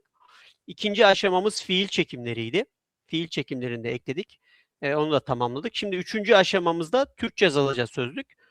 O da çalışma tamamlandığında enstitümüz bu çalışmayı tamamlandığında bize dijital ortama geçireceğiz. Ben eğer müsaadeniz varsa Tabii. ekranda paylaştığım bir görsel var. Şimdi bunun üzerinden aslında sizlere bir takım şeyler anlatmak istiyorum. Şimdi burada bir oynatmaya başlayacağım şimdi. Evet. Evet, şimdi akış başladı. Burada Zazaca sözlüğümüzün Google Play'deki yeri var ama oradaki QR kod her ikisi için de geçerli.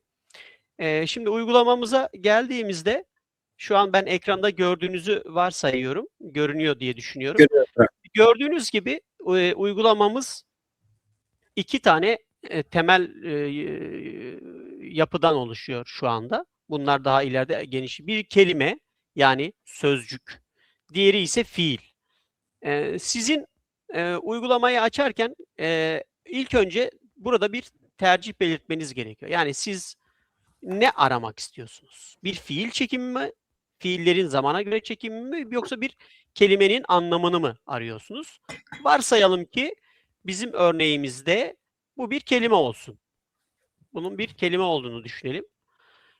Burada kelime yazan yeri seçtiğimizde arama kısmına kelime yaz. Örneğin amey kelimesi. Şimdi burada biz aratmak istediğimiz kelimeyi yazıyoruz. Burada önemli olan şey şu, bizim sözlüğümüz şu an Zazaca Türkçe. Dolayısıyla kelimeyi Zazaca yazmamız lazım. Kelimenin tamamını yazmanıza gerek yok. Kelimenin ilk birkaç harfini yazdığınızda sözlüğün benzer arama yapıyor. Yani like arama dediğimiz İngilizce'de yani içinde bunlar geçen. Mesela şurada durdurayım. Örnek veriyorum. Siz ne yazdınız? KAR yazdınız mesela. İşte KAR ile başlayan, içerisinde KAR olan bütün opsiyonları sunuyor size. Tabii siz ne kadar uzun yazarsanız şeyiniz o kadar kısalır. Opsiyonlar o kadar kısalır. Dolayısıyla biz burada bu şekilde bir like arama yapıyorsun ve diyelim ki aradığın kelimeyi buldun. Ben burada kardun kelimesini aratıyordum. Bir saniyenizi rica edeceğim. Şurada beni rahatsız eden bir şey var da. Evet. Mesela burada kardun kelimesi kelimeler çıkıyor. Kardun, kardune heşi, kardune mari gibi kardunla yazılan farklı şeyler var. Kelimeler var. Siz burada ilginizi çeken hangisi ise ona tıklıyorsunuz ve işte burada anlamı çıkıyor. Şimdi anlamına biraz bakacağız. Evet. Şimdi şurada aşağıda tıkladığınız zaman hemen aşağıda görünüyor. Yukarıdaki aradığınız sonuçlar kaybolmasın diye aşağıda bunları yayınlıyoruz ki tekrar yukarıda bunları kaybetmeyin. Burada işte Kardun'un açıklaması ve kısaltmalar var. Mesela is.e işte Türkçesi yaban pancarı demişiz. Şimdi is nedir? Değil mi? Veşan Teşan. Şimdi sen de düşünüyor olabilirsin. Evet. İs neyin kısaltması? Bu e de nereden çıktı? Hani nedir bu e ne? Veya işte en sonda yöre yazmış VAR. VAR ne olabilir acaba? Vartinik mi? Varto mu? Hani değil mi? Bu tarz sorular gelebilir aklınıza. Şimdi onların cevaplayacağız yani. Burada sözlüğümüzü nasıl kullandığımızı anlatıyoruz. Burada o kısaltmalara geleceğim. Bu kısaltmaların hepsinin anlamları var. İşte ise isimdir, erildir falan dişildir gibi geleceğim onlara. Burada kelimenin yaban pancarı olduğu ve bir örnekle açıklanmış. Germia kardunia tuje zere mordemi kena germen. Değil mi? Yani yaban pancarıyla yapılan acı çorba adamın içini ısıtıyor.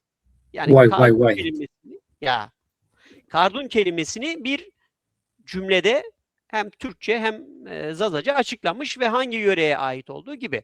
Şimdi devam edelim kullanımına. Biraz daha sizi çok sıkmak istemiyorum ama en azından bu kısım önemliydi. Şimdi devam ediyoruz. Akış devam ediyor. Burada tabii başka kelimeler arayabilirsiniz. Buralara şey yapmayacağım. Biraz sonra kısaltmalar bölümüne gideceğiz. Yine aynı şekilde aslında bu önemliydi. Çok özür dilerim. Şurada şunu göstermek isteyeceğim. Bir saniye.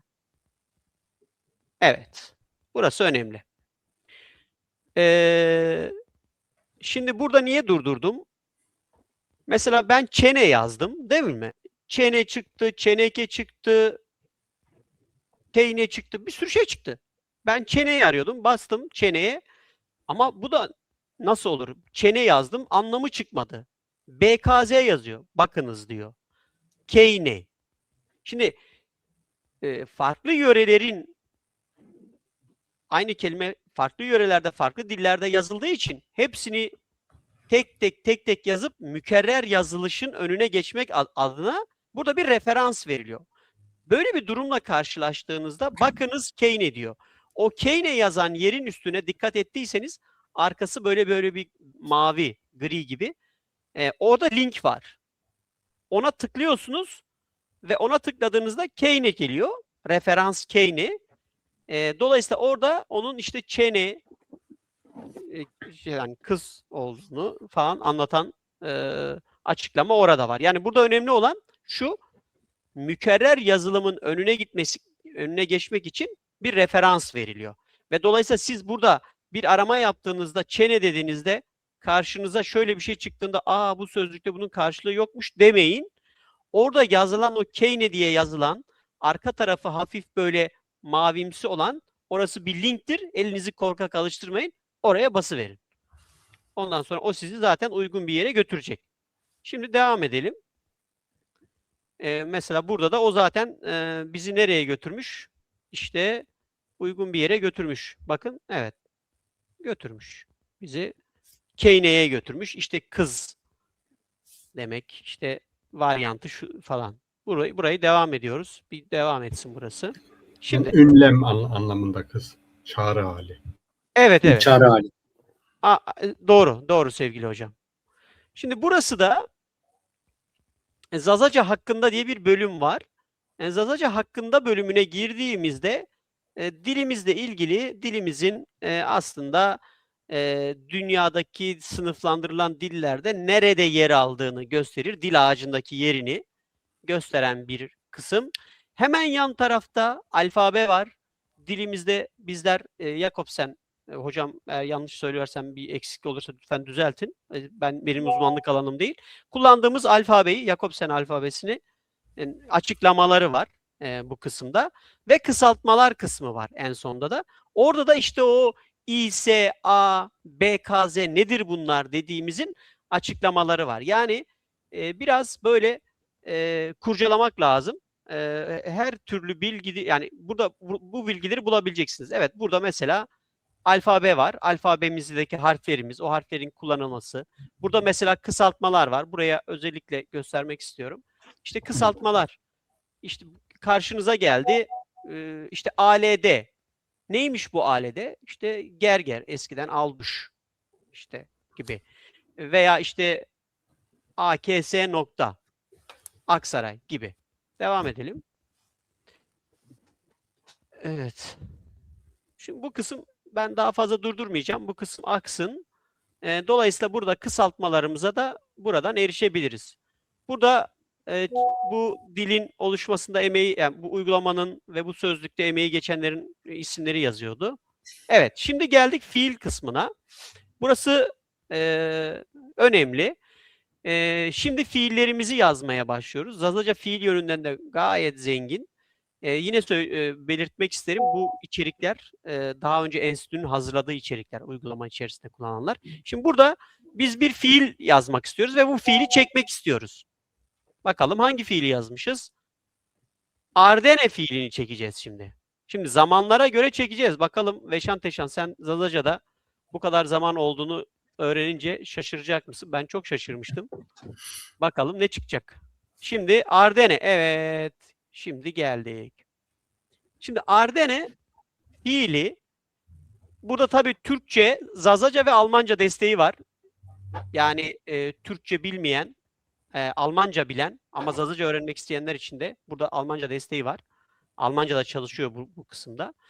Şimdi Ardene fiilinin mastar hali burada anlatılıyor. İşte yöre, varto, çermik, varyant, Erdene, yani Ardene de denilebilir, Erdene de denilebilir. Bunun, tabii ben bundan sonrasına girmeyeceğim. Benim aşan konular, dil bilimle ilgili konular. Ben sadece olayı anlatıp geçiyorum. Benim uzmanlık alanım değil. Hocalarım burada. Soru sormak isteyenler, hocalarım cevap verirler. Burada işte bu mastarı yayınladıktan sonra zamanlara göre çekimleri var. Mesela basit zamanlar var. Şimdiki zaman, görülen geçmiş zaman, hikayemişli geçmiş zaman, şimdi işte dilek, emir gibi gelecek zaman, duyulan mişli geçmiş zaman falan filan bir sürü 14 taneye yakın zaman var. Burada tab ekranlarımız var. Bakın basit zamanları burada şurada görüyorsunuz. Bu Erdene fiilinin zamanlara göre çekimi, tabii birçok zaman var burada, 14 taneye yakın. Aşağıya doğru zaman, bunlar basit zamanlar. Evet, gördüğünüz gibi. Şimdi bunları mesela böyle kulağından tutup küçültebiliyorsunuz. Hemen yan tarafta hikaye zamanları var. Burada da işte mesela buradan bir iki tane örnek verelim. Yani Bir zahmet. şöyle yapalım. Ben getirmiştim. Bak, ben getirdim. İşte bu da ben getirmiştim. Mişli geçmiş zamanın hikayesi. Ma'ardi. Ya Raşti. To RDB. A RDB. A RDB. Bak, üçüncü tekilde biliyorsunuz evlilik dişilik olduğu için, değil mi? Evet, Zazaca'da süper fark var kadın erkekte. Evet, müthiş. Ma RDB, Şıma RDB, inan RDB. Şimdi bu mişli geçmiş zamandı. Devam ediyorum. Tabii burada 14 tane zaman var. Şimdi hepsini burada oturup çekme Ve şansımız yok. gelecek Hüseyin'cim. Evet. Madem bir örnek verdim, birisinde hani geçmiş zaman, şimdiki zaman, gelecek zaman. Hepsini vereyim. Tamam, peki. Bir Hemen. tane versin, hani en azından insanlar Abi, bir farklı tabii. öğrensin. Memnuniyetle efendim. Ya da Memnuniyetle. Ne demek? as Tabii. an. Değil mi? Şimdi şöyle şu an basit zamanlarda şimdiki zaman. Şimdiki Evet. zamanda Ardene fiili as anane. Ben getiriyorum. Ana. Ya Hasan hocam, siz buyurun ya, ben rol çalmış olmayayım. Siz Yok buyurun. Brad, iyi gidiyorsun. Fil çekimini Hasan'a veriyoruz da. Yani sadece sen bu konuya girdiğin için bir tane Tamam. dedim O zaman seninle hemen deneyelim. toparlayayım. İşte t ana, o ano, a ana, ma ani, mışma ani, e ani. Ondan sonra görülen geçmiş zaman mı art, to art, ey art, ay art gibi. Bunlardan mişli geçmiş zaman. Bir de görülen geçmiş zaman var ama şimdi hepsini ben büyütünce onu kaçırıyorum, göremiyorum o yazıyı orada. Bir şöyle aşağı inerse göreceğim şimdi. Evet, görülen geçmiş zaman mı art, to art, ey art, ay art. Şimdi basit zamanlara geçelim. Şimdi basit zamanlara basit zamanlardan hikayeye geçelim. Hikaye zamanları. Evet. Tamam. Evet, şimdiki zamanın hikayesi. Ben getiriyordum mı Arden'i. Sen getiriyordun to Arden'i. Ey Arden'i, Ae Arden'i, Ma Arden'i, Şıma Arden'i, inan Arden'i. Mişli geçmiş, bu şimdiki zaman hikayesi. Bir de mişli geçmiş Evet. zaman hikayesi. Mı Ardibi, To Ardibi, Ey Ardibi şeklinde devam ediyor. Biz biraz hızlanalım burada. Devam ediyorum. Zaten sözlükte yapar. Arkadaşlar indirirse hepsini görebilirler. Şimdi burası da evet. Dilek zamanı, yakın gelecek. Ben getirmekteyim. Eza ananı. Sen getirmektesin. Yakın gelecek zaman varyant 1. Tia ana. O ano, ava ana. Mai anime, şmai ani, eve ani gibi yakın gelecek varyant 1, yakın gelecek varyant 2. Yani gerçekten Zazaca bu konuda geniş. çok da sıkmak istemiyorum sizi. Şurada da ne var? Emir kipi. Emir kipi. Bia. Tıbbiya, şıma biyare. Bunlar da emir kipi. Sonra gelecek zamanımıza dönüyoruz. Bakalım. Evet, bu da bizim gelecek zamanımız. İşte burada da hangi zamanlar var? Gelecek zaman varyant 1, gelecek zaman varyant 2 var. Evet, burası da buradan da devam edelim bir tık daha. Tamam, bu Evet. kadardı. Evet, bu kadar. Yani fiil çekimlerinde şöyle bir durum var. Bunu yine belirtmek istiyorum. Fiil çekimlerinde arama yaparken Türkçe arama yapabilirsiniz. Zazaca arama yapabilirsiniz. Almanca'da arama yapabilirsiniz. Yani Almanca'da çalışıyor burada. Test edildi, onaylandı yani. Almanca'da yazabilirsiniz. Hiç problem yok. Uygulamamızın şimdilik bu şekilde uygulama.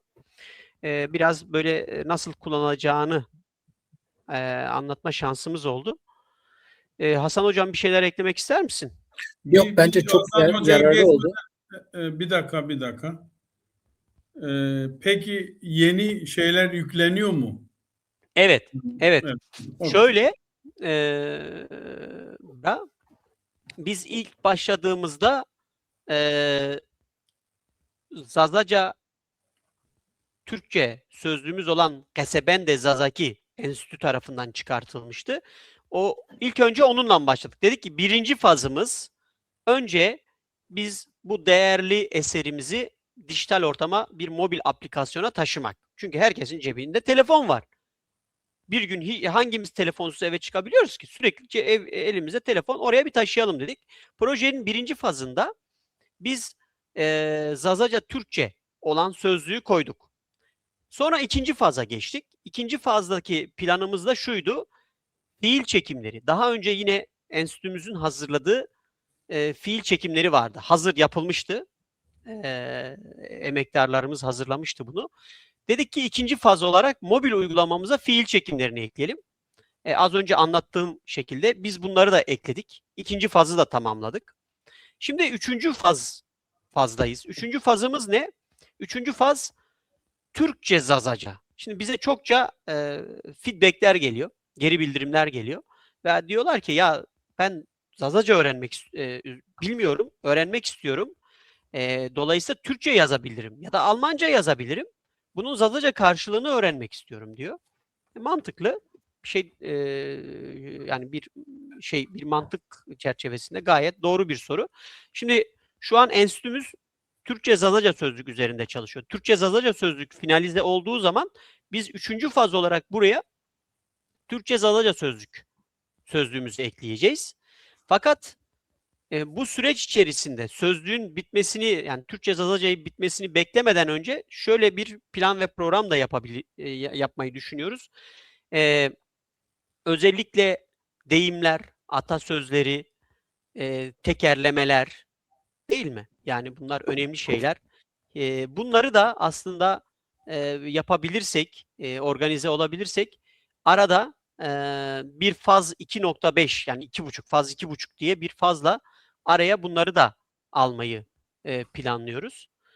Sözlük mobil uygulama için hedefimiz tabii ki faz 3 dediğimiz o Türkçe Zazaca sözlükten sonra bir tık daha ileriye gidip bu uygulamada sadece bilgi veren bir uygulamadan ziyade interaktif bir uygulama yapmak.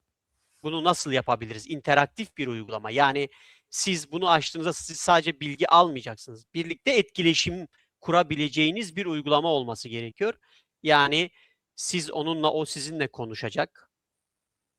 Zazaca konuşacak gerekirse. Bu. Evet, bunlar yapay zeka ile yapılabilecek şeyler, mümkün şeyler ama bunlar sadece biraz zaman ve kaynak gerektiren konular. Dolayısıyla çocuklarımızın eline telefonu verdiğimizde Zazaca sözlük uygulaması içerisindeki oyunları Zazaca oynayarak, onlarla Zazaca iletişim kurarak, oynayarak öğreniyor çocuklar. Yani bu hayatın bir gerçeği. Çocuklar oynayarak öğrenir. Dolayısıyla bu şekilde hem biraz oyun hem içerisinde dili öğreten bir uygulamaya doğru evrilmeye çalışacağız. Yani bu yönde bir evrimleşme olacak uygulama için. ders puan todo bra. Despane kullin de bu emekdar mazaf esteynaniya Ma to vinim joga. Tik dinara var. mafya Ma biraz. tora ben tik dinara var. Tamam. Sen bra. Bu, Naka çiyodu bin esto Bazı. wa lilek selam khum esto kişma kulinri anneşkina YouTube kuyo lilek şükran lilek kulinri selam khu esto Mesut Khojiri Hesen Khojiri tore ve şanteşan şma zaf selam kena misera memano selam eday ajita şmara وكمان İşkere. سلامة. Hesen bra. Manuj no bölüm bakademi fil çekimiyle ilgili eklemek istediğin bir şey var mı? Ya da mümkünse biraz örnekler verirsen bu fil çekimi hakkında süper olur. Bence senin gösterdiği örnekler gayet Süperdi. doyurucuydu yani. Ejipte bazı yani seven. Ben olun. Süper. İnşallah ben olun. Ejim mesela kese geçmar. vacı Vazıkla. Ju ap foren deri seran uçturun gan hoşunu. Uzana. Ju bırak İstanbul'a mı? Vano merhaba abi. Vano merhaba. Sene ne yapır? Serranda. Vano apıtımı nas gena. Ap kecira çiğnemen. Reyne van apıtımı nas. Ema var mı teki nasıl geldi? Tekene yani. Ya amca zaten 80 yaşında. Amca ne bilecek İstanbul'dan gelmiş bizim köylü. Amca ne Vallahi. bilecek canım kimdir, neyin nesidir amca artı zar zoruyor. Merhaba apıtım nasken, apçin var apıtım nasken. İma var mı gitti nasıl gene. Tetekene yani. Madem to mesela ardı buca ezik mesela kesi bir kere. Bırak. Deka herhalde deser narra ver maşime guari herhalde bunu çen hevala ma herhalde şimdi çelke şimdi korta rağmen var deva jorra vermera tam deva jorra vijemi jenika de jenika araştırma biye ania madura jubendi neyse venete va senarında mahal vakti jubin persket ya dergader persket vakti kuma amami kendi de yabrın şimdi çengame şia ay şia ania cerere mena kayıt mekan erbova erbov tıkama mamı perskerdi piyim persker domal perskerdi her çi persker ezik mi ara udu var kulirinde şekerinde falan şi cerere mena tıkama matkira bir persniki neyse Neyse manyata ara sıra kimi gördüm ta millet Hüseyin bra. Ya. Tenis yani şu klama devreş Maria kere, devreş baba. Ama baba devreşi ya kayıttaki YouTube dışmarı ya kere. Ya sev doğru duma. Ama YouTube'da Geko ben şimdi oraya döndüğüm zaman YouTube'a şey oluyor biliyor musun? Tamam. Ekran böyle kafayı yiyor. Ya Devreş Baba ile ilgili de takım çalışmalarımız var aslında. Onlar da yakın. Evet. Evet. Devreş Baba olsun, Hıdır Baş olsun Zonma. Evet, bizim emektarlarımız. Onlarla da ilgili bir projemiz var. Dernek olarak bu projeyi yapıyoruz. Goşkar Ekoloji Derneği. Komela Ekolojiya Goşkari.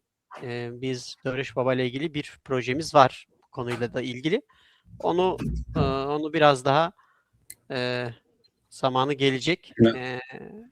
Bu çalışma. İsterseniz araya bir yapay zekada hazırladığımız Valla zaten şimdi yapay zeka bölümüne geçtik. Geçtik mi? Artık yapay zekadan artık göster kendini.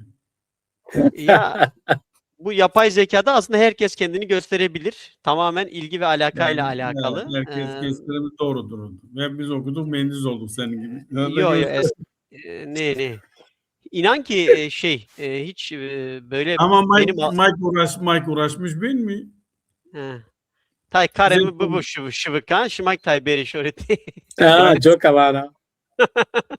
Ela Musa yine bu musun ama darıdan bak Ee, Ya bak ben bir Gagan şeyi yapmıştım. Çok yayılmıştı. Biraz Gagan'ımız İskandinav amcalarına benziyor ama olsun. Fena değildi. Sonra onun farklı versiyonunu yaptım. Şöyle bir yükleyeyim bakın. Mübarek bu Bu. Gaganesıma mübarek bu Biraz İskandinavlara benziyordu. Bak burada gerçekten 10 saniyelik bir video ama bunu yapmak için arkada herhalde bir 50-60 tane videoyu çöpe attım. Yani komut verdim, videolar geldi. Hızır'la özür dilerim. Hızır kalemliken herhalde hayır bu. Bunun, ya Galo Gaga'nın ilgili o kadar çok yazı okuduğum o makalelerde yani hazırlanmış yazıları derledim. Bunları toparladım ve bunları İngilizceye çevirdim. Daha sonra İngilizceye çevirdikten sonra işte ChatGPT ile Gemini ile uzun uzun bir verdim ve sohbet ettim onların üzerinde ve onun ritüeli anlamasına yardımcı oldum. Dolayısıyla o da ancak bu kadar anladı. İlkinde çok daha kötüydü. İşte dedim işte bak bir Arap var, işte sopası var, inancı şöyle bu yani gerçekten yapay zeka işleri böyle arka tarafta biraz böyle adanmışlık da istiyor belli bir süre. Ama tabii zamanla şey oluyor. İnsan daha da hızlanıyor. Ben bunun bir tane de farklı versiyonunu yapmıştım. Dur bakalım o neredeydi? Bir farklı versiyonu da yapmıştım ben bunun. Hemen göstereceğim şimdi size. Ay. Şuradaydı.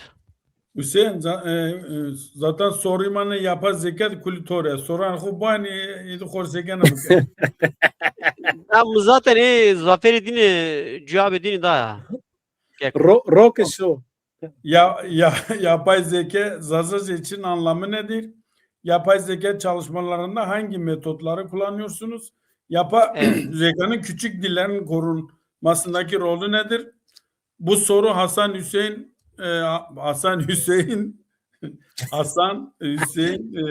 Asmin. ya tamam işte. Manetiko Belike. Aile ile üretilen içerikli müzik video bilmece tekerleme nasıl karşılandı? Hüseyin. Ya. Tamam. Gençlerin Zazaca öğrenmesindeki teknoloji rolü nedir? Bu sorular hepsi size artık. Wait. Şimdi önce ben şu parçayı dinlemenizi isterim. Öncelikle bunu tabii yayınlamadan önce şunu önce bir şuraya getireyim, bir ekleyeyim buraya. Şimdi şöyle Lure parçası, Hay Hay Lure. Şimdi bu bende çok kıymeti büyüktür. Ben Harmandalı'da büyüdüm, İzmir'de. Bizim zamanımızda burada Koma Tofan vardı. Allah rahmet eylesin. Kemal Öner. Gerçekten bu anlamda şeydi yani çok emek de veren bir değerimizdi. Aynı mahallede oturuyorduk. Dolayısıyla onun Koma Tofan zamanında ilk ben Kemal Bra'dan dinlemiştim rahmetliden. Çok etkilenmiştim. Bunun böyle daha sonra yapay zeka ile buna böyle bir klip çekmek, tekrar bir derlemek, tekrar farklı bir şekilde şey yapmak bana nasip oldu. Hani onun da anısına saygıyla ben bunu bir paylaşmak istedim. Buradaki anonim bir parça. Buradaki görseller tamamen yapay zekanın görselleri. Vokal tamamen yapay zeka. Müzik tamamen yapay zeka.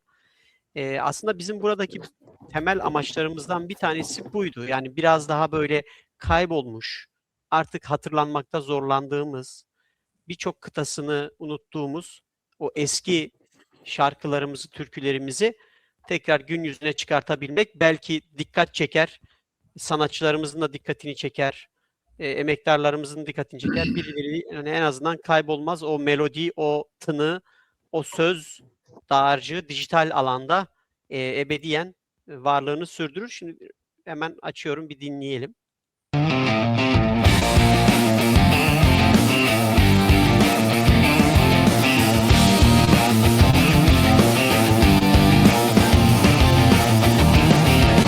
Hay luri luri luri, hay hay luri daike luri, hay luri luri luri, tu sainia sainia esto buri, hay hay luri luri luri, hay luri daike luri, hay luri luri luri, tu sainia sainia esto buri.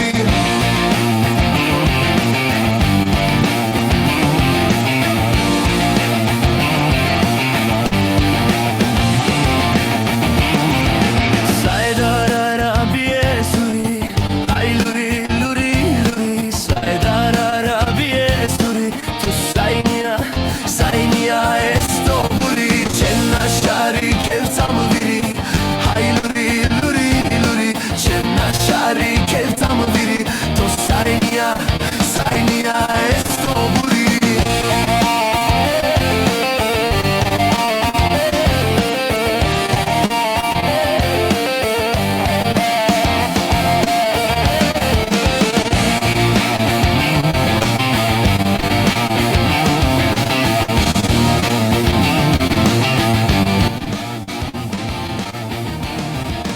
Raiwarara bieduri, hai luri luri luri, raiwarara bieduri, to sainia sainia esto buri, cenna shari kevtam biri, hai luri luri luri, cenna shari kevtam biri, to sainia sainia esto buri.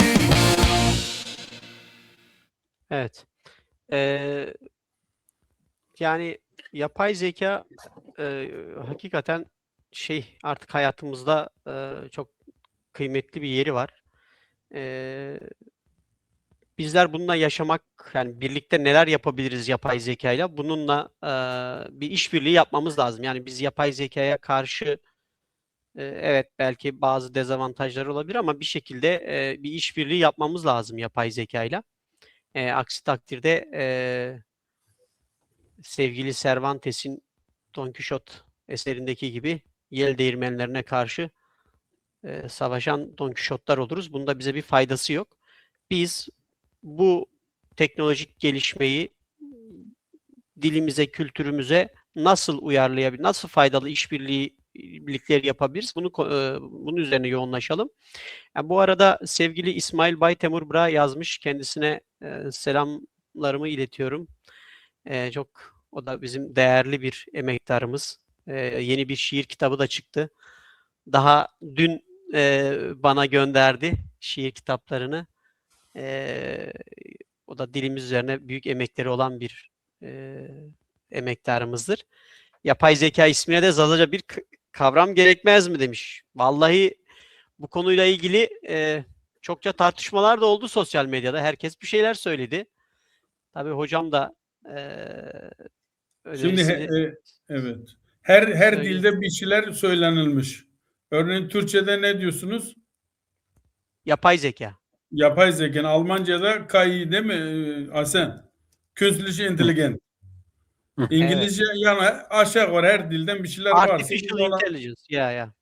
ya biz de ona benzer Zazaca'da bir şeyler buluruz artık inşallah. Yani aslında Mesut hocam yazmış. Zeka vraştikeni. Bu önerisi var Rahatça hocam. anlaşılıyor tabii sonra belki. O yaşın bir an işi böyle. Yani adapte etmek lazım. Çünkü zeka, intelligence en iyi çevirisi öyle oluyor. Yoksa akıl tam yerini almıyor. Çünkü akıl herkeste jest ama zeka herkeste Çin'a. Evet. Vraştikene yani kestikenik ma var ama vraştikenik var insan rahat sonuçlar. Neyse. En az da millet dışarı düşünmüş. Ya. Yani gençlerimize orada bir takım sorular vardı da yapay zeka ile ilgili bence bizim bol bol içerik üretmemiz gerekiyor. Ben şunun çok görüyorum artık gerçekten yaygınlaşmaya başladı ve sanatçılarımız özellikle müzik alanında çok faal işbirlikleri yapan sanatçılarımız da var. Yani yapay zeka bizim rakibimiz değil. Yapay zeka bizim düşmanımız değil. Dolayısıyla onunla barışık olmalıyız. O korkularımızı bir kenara bırakıp işbirlikleri yapmamız gerekiyor. Ben yapay zeka ile çalışan, çok da güzel işler yapan müzisyenlerimiz de var. Birebir biliyorum yani. Dolayısıyla bence bunun artması gerekiyor. Yapay zeka ile çizgi filmler, animasyonlar, sinema, değil mi? Yani bunların hepsi Tabii, yapılabilir. tabii, tabii. Özellikle bizler için, yani bizler düşünsenize yani doğru düzgün bir örgütlülüğü olmayan insanlarız, değil mi? Yani ekonomik olarak bir film çekmeye kalksanız bugün o filmi finanse edebilecek ekonomi yok. Değil mi? Bir klip Doğru. çekmeye çalışsa sanatçılarımız, değil mi? Çok büyük paralardan bahsediliyor. Ama artık yapay zekayla evinde oturup biraz bu alanda kendini geliştirdiğinde bu yapay zekayla dört dörtlük film de yapabilirsin, dört dörtlük video da yapabilirsin, müzik de yapabilirsin.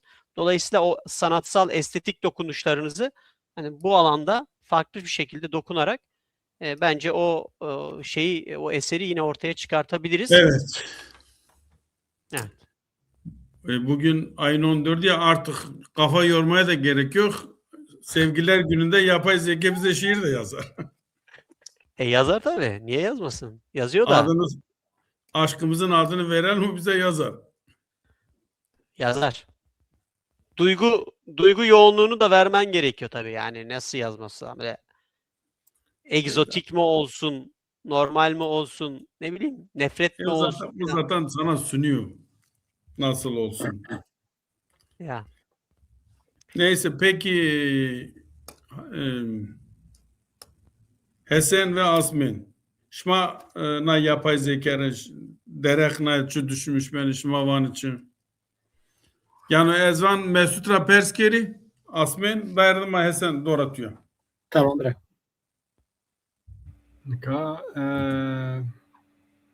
Ya albazanıma herçi serovat ama numara imkanı da gırsu. Maşkime ravi berime zonana binudeki na kasebent yani aplikasyonu kasebent uygulamak hani vejme xora niyete mada yukestu yani madeste yani Türkçe mi geçsem ek olarak zaten o soru gelecek, ben şimdiden söyleyeyim. Devam eden projelerden biri de sadece Türkçe Zazaca değil, elimizde mesela az yani Türkçe Zazaca kadar veri tabanı ya da sözcükler çok fazla olmasa da 2300 galiba onun üzerinde Almanca Zazaca sözcükler var benim dil dersi kitabından. Çıkacak olan Fransızca açıklamalı Zazaca ders kitabından da sözlük bölümünden ya da küçük bir sözlük bölümünden eklenebilir. İngilizcesi de hazırlanmakta diyelim. Yani onları düşünüyoruz. Fakat demin hani Elida arkadaş ya da Elida'nın annesi de aslında diyelim. Sanırım Rında arkadaşımız, yazarımız, aydınımız. Günümüzde bir dijital ortamda yoksa bir dil genç kuşakta yaşamaz. Yani etkili olmaz diye haklı olarak. Bu konuda daha farklı ve gençler için çekici programlar geliştirmek gerek. İleride sadece bir cep telefonu uygulaması değil de site olarak da hani kendi başına sitelerde, sözlük siteleri de Zazaki.de'de belirli ufak tefek çapta şeyler var ama yeterli değil tabii. Onu daha çok ileride geliştirmeyi de düşünüyoruz tabii. Hani bunun dil dersi örnekleri de olabilir. Görsellerle hani çocuklar yaşa göre de mesela çocuklar için, yetişkinler için de bu geliştirilebilir. Yani aslında Avrupa'da yaşamamızda bu konuda örneğin Almanya'da ya da Almanca konuşulan ülkelerde dil ya da İngilizce'de dil eğitimi konusunda, yabancı dil eğitimi konusunda çok tecrübeli olan ülkelerden faydalanarak bunu kendi dilimize uyarlayabiliriz. diye düşünüyorum. Başka ya geleceği hakkında umutlu musunuz? Ben şimdi Anladım. soruları şey yapayım. Çünkü Anadolu'da şu an oranın saatine göre 12 olduğu için fazla şey yapmayayım diyorum. Bir şey olmaz. Mesut pardon, Tamam. özür diliyorum. Tamam. Bu Tamam. canlı yayınımız zaten YouTube'da kalıyor. İsteyen istediği dakika saat konuşur. Amacım yani bunu Doğru. arşivlemek. Tabii. Yani bir kalsın, bu programımız kalacak. Katılıyorum. Zaten Hı bizi bu saate kadar izleyeceklerini olur olmaz ama en azından Dünya Varto Gungum YouTube sayfasında kalıcıdır. Hı. Ömür boyu isteyen istediği an baksın. En azından Mesut ya da Asmen bu konuda ne dedi bilgi sahibi olur. Buyur. Tamam. Söz sende. Haklısın, katılıyorum, sağ olun. Yani Zazacan'ın geleceği hakkında bir umut var. Almanca'da dendiği gibi die Hoffnung stirbt zuletzt, yani en son ölen umuttur. Umut Teorpeyi. Umudo Mreno. Fakat gerçekçi olmak gerekirse çok parlak bir durumla karşı karşıya değiliz ama teknikten, internetten, çünkü o şeyden artık çıkmış bir durumda. Hani tamam, yüzlerce Türkçe güncel hayatta da, günlük hayatta da Türkçe ile karşı karşıya insanlarımız ya da bulunduğu ülkelerde, ama yapay zeka olsun, sosyal medya olsun, buna bir farklı bir alternatif sunduğu için ondan yararlanmak gerek. Ama Zazaca ve tüm yerel diller, işte Kürtçe, Lazca, Gürcüce, Arapça vesaire, Türkiye'den yola çıkacak olursak zorunlu dil olarak eğitim dili olmadıkça çok fazla da geleceği olmaz. Yani en azından devlet dilinin resmi dil olduğu bir, Zazacan'ın resmi dil olduğu bir devlet dili gerek veya özellik. Yani bu İspanya modeli de olabilir, İsviçre modeli de olabilir, Hindistan modeli de olabilir.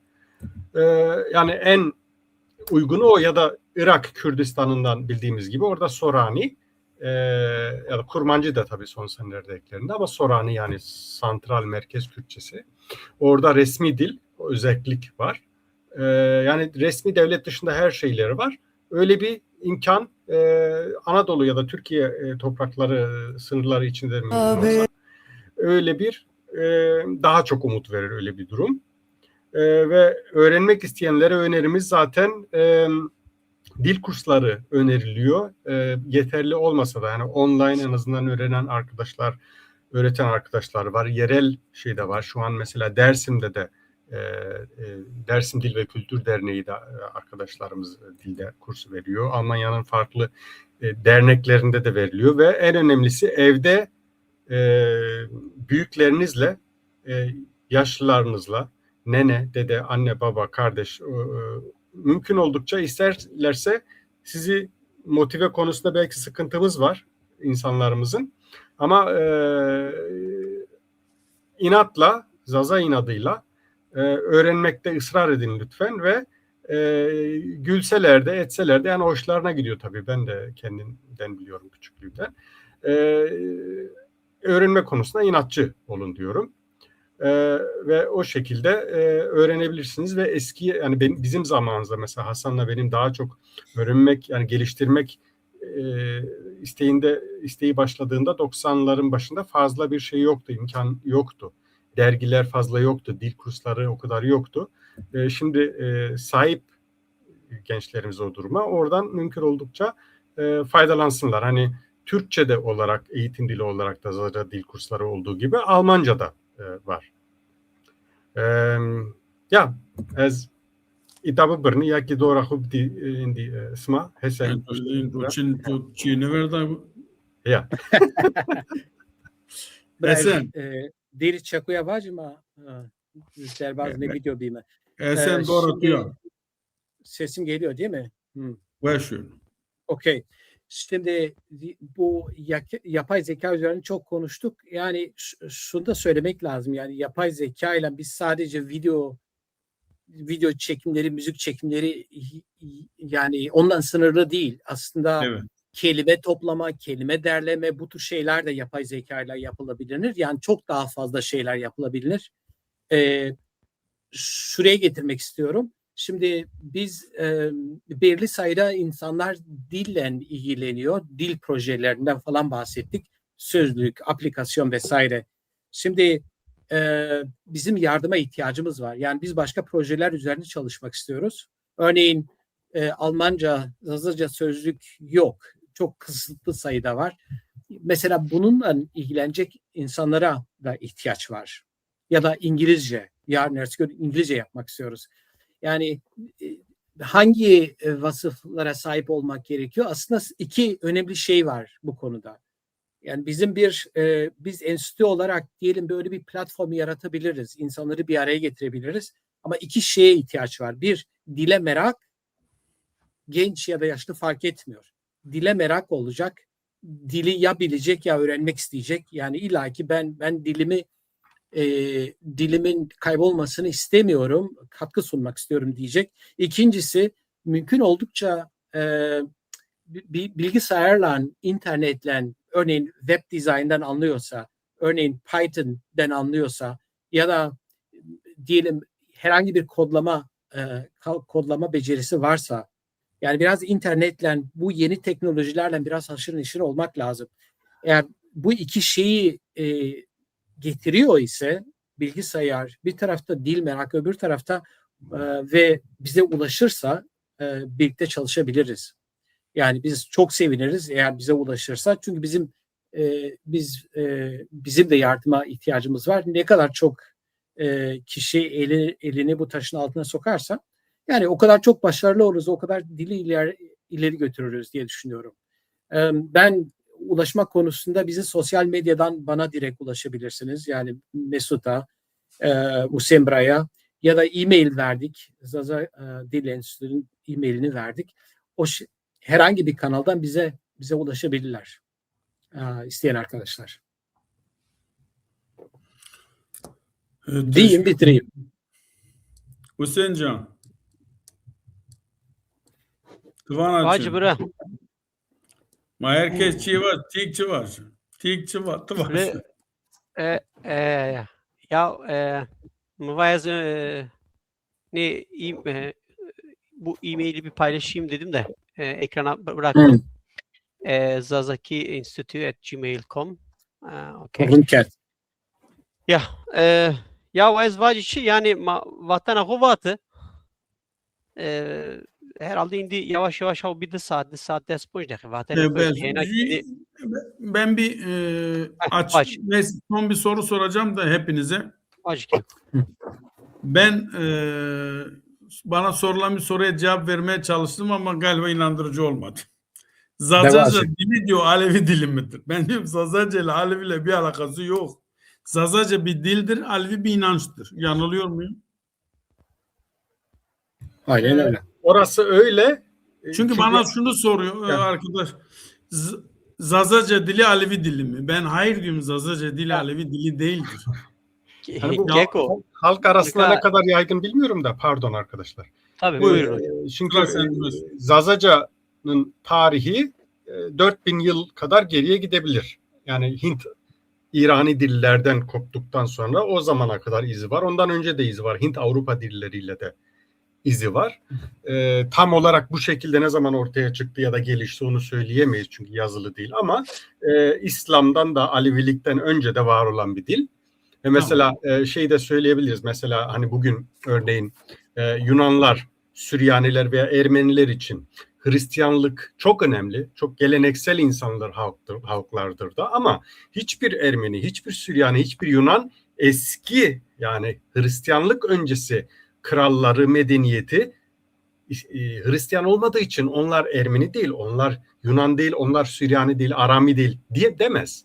Yani şurası öyle. Fakat Zazaca'nın özel bir durumu var. Zaza, yani Alevilerin azınlık olmadığı tek etnik grup Zazalardır. Çünkü yarısı, %50'si Zazaca'yı konuşan insanlar Alevi, diğer 50'si, yarısı da Sünni. Ve şu durumda var, Hızır dili veya Zonu Hızırı dediğinde Zazaca akla geliyor. Alevice, bu Erzincan Varto yöresinde eskiden yaşlılar da konuştuğunda Alevice dendiğinde yine Zazaca akla geliyor. Yani öyle bir şey oluşmuş, onu söyleyebilirim. Veya işte Muş'taki Kürtlerin Kızılbaşki dediğinde Zazaca'yı kastettikleri öyle bir durum da var yani. Fakat Peki yine de senin dediğinde doğru tabii inanç Türkiye'de ayrı. de Çünkü Aleviler var. Alevi olup da Arnavut'ta da Aleviler var değil mi? tabii Alevi olup da veya Bektaşi olup da işte Arnavutça, Arapça, Kürtçe, Türkçe ve diyelim ki başka etnik gruplar da var. Artık Alevileşmiş Roman Çingeneler var, Alevileşmiş Ermeniler var vesaire. İnanç ayrı, dil tabii ayrı ve Zazaca'nın İrani bir dil olarak çok geriye giden bir tarihi var yani. Evet, teşekkür ediyorum. Programın sonuna doğru gidiyoruz ve Dünya Vardı Güngüm sayfası olarak size teşekkür ediyoruz. Son sözlerinizle kapatalım programda. Hüseyin Bra, Mesut, Hasan. Eklemek istediğiniz bir şey varsa buyurun. Yani Dünya Vardı Güngüm adına hepinize teşekkür ediyorum programımıza katıldığınız için. Yani ben de size teşekkür ediyorum. Dünya Varto Gımgım olarak gerçekten her alanda varsınız. İyi ki de varsınız. Ben size ayrıca teşekkür ediyorum. Özellikle çevre konularında zorda kaldığımız, destek beklediğimiz durumlarda da hep yanımızda oldunuz. Kültürel konularda yine aynı şekilde yanımızdasınız. Ben tebrik ediyorum. Dünya Varto Gımgım bir sosyal medya grubunu çoktan aşmış bir topluluk. Çok aktif, özellikle bölgede her konuda söyleyecek sözü olan kolektif bir bilinç var. Ben hepinize çok teşekkür ediyorum bu anlamda. Dilimize, kültürümüze, coğrafyamıza, ekolojimize, İnançımıza sahip çıktığınız, destek olduğunuz için, sesimizin de duyulmasına vesile olduğunuz için hepinize teşekkür ediyorum. Bizi dinleyen herkese de tekrar teşekkürlerimizi iletiyorum. Bımane ve işçiydi. Hüseyin Bra. Yavaş. Sertan ava goşkar millet mara persken sonuç da mara var ava goşkar sevi. Ya ava goşkari baboki goşkar babaya. Her çira ver. O ke wazeno ava goşkari bijiru bero yani ava goşkari niye ajuteyna ava devane gımgımana. Şa yani des o ponç devi este buja. Ma baboki goşkar babaya her çira ver. Ma peyni yani tera tepyaki derheki ava goşkardım yani indi avı ne mana ne belediyana avı heyvanane ujaya çuçkana mor mlaunana ava kesniya ava edina ben Türkçe'de bir iki kelime Yani sonuç ne oldu? Çünkü sonuç şu tabii yani sen kısa hemen toparlayalım. Şimdi suyla ilgili yani ben Türkçe şöyle söyleyeyim. Öncelikle Goşkar Baba'nın suyu Goşkar Baba'ya emanettir. Yani bu çok önemlidir. İnanç anlamında da bizim için kritiktir. Dolayısıyla bugün belediye olur, yarın başka bir kurum olur. Kimsenin oraya göz dikmesi her şeyden önce inançsal anlamda bize çok yanlış gelen bir durum. İkincisi ekolojik anlamda öyle. Tabii verdiğimiz bu mücadeleler sonucunda bize destek olan kurumlar da oldu. Bu projeden artık yani edindiğimiz bilgiler, aldığımız izlenimler olarak vicdani olarak, ahlaki olarak vazgeçildiğini konusudur. Ama teknik olarak, hukuki olarak elbette belediyenin elinde bir tahsis belgesi var. Bunu istediği zaman uygulayabilir. Ama etik olarak, ahlaki olarak bu konuda yapılan görüşmeler sonucunda buradan tamamen vazgeçildiği hem ekolojik anlamda hem de inançsal anlamda böyle bir kararın doğaya, inanca, insanlığa hizmet etmediği konusunda hemfikir olundu ve projeden vazgeçildi. İyi, bu konuda biz de sana teşekkür ediyoruz. Senin çalışmaların en azından bir öncülük yaptın. Bütün yani Vart halkı da çoğu sana destek sundu. Ben hepsine teşekkür ediyorum. Bu benim yani kolektif bir çalışmaydı. Aynen. Birlikte yaptık. Hiç burada bir öncü de yok, şey de yok. Hep beraber omuz omuza. Siz orada, biz burada, diğer arkadaşlar başka yerde hepimiz müthiş bir direniş gösterdik. Müthiş bir mücadele verdik. Sağduyu galip geldi. Dolayısıyla Varto da bizim, Goşgar da bizim, Suda hepimizin. Yeter ki ortak bir zeminde buluşabilelim. Yani bu anlamda ben gerçekten emek veren bütün sivil toplum kurumlarına, herkese teşekkür ediyorum. İyi, teşekkür ediyorum. Hasancığım. برات دیری شکوی زور بعد واجی ما هندک ترکی قسکر و استفریه Şu karnınızın vazan oruk kesik. Özgürüm. tamam. Evet çira radir torzat teşekkür kene şma ma davet kerdme ma qali kar guru xo kerd rınbi ve ebnaqidi şarma bizano çıkar beno der haqi zonde ahed razafrın bi رد کشمان یا پروبلمان yani ne anırızon yani mevzuyu ki gımgımıcı alakadar beni peki meraklı yani şma anırızon peki platformun yani işma esto ebna destani platform ma ki koy ifade kemi reyna çin yani vrazi zon zer janra wazen jab jeri reyna gvraş ez wazen ama zon xo qesbi kemi graniye bedim zon xo çünkü Ya. biçimde yani en mühim tabii elbet derdi may binik esti fakat biçimde en verinar zonu ma gerek graniye bedim zoni zonu her ortamda her platformda çünkü her çizer zonu kodu qesbi kemi mara eno gerek bikemi zafsat teşekkür ken seva davet eto Hek lazım. Mesut Buram.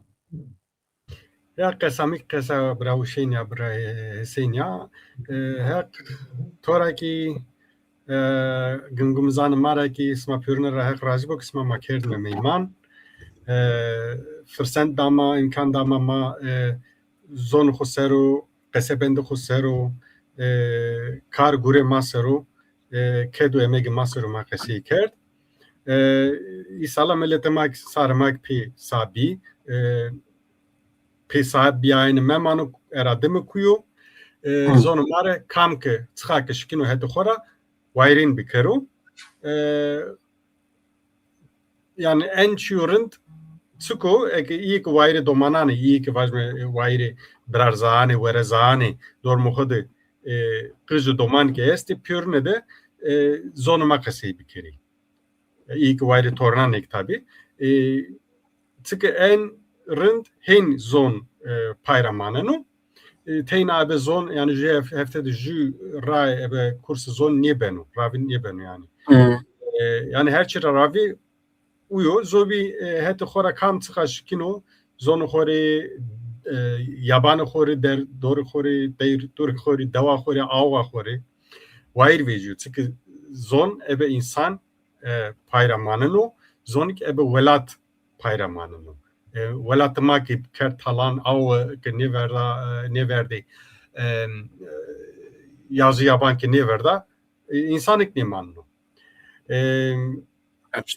iyi ki hatanıka mare wayr vejay pilma leuma planı madesta iyi ki inanı ki zonu koyar masallıkta inanı ki mare vist hirisero qeseben ser zonu made ebe sabr job mada iyi ki maqfelnay uncak job mada hak pürner aracı bu iyi ki inan ki pıştıyma jisma hazar bu Ya.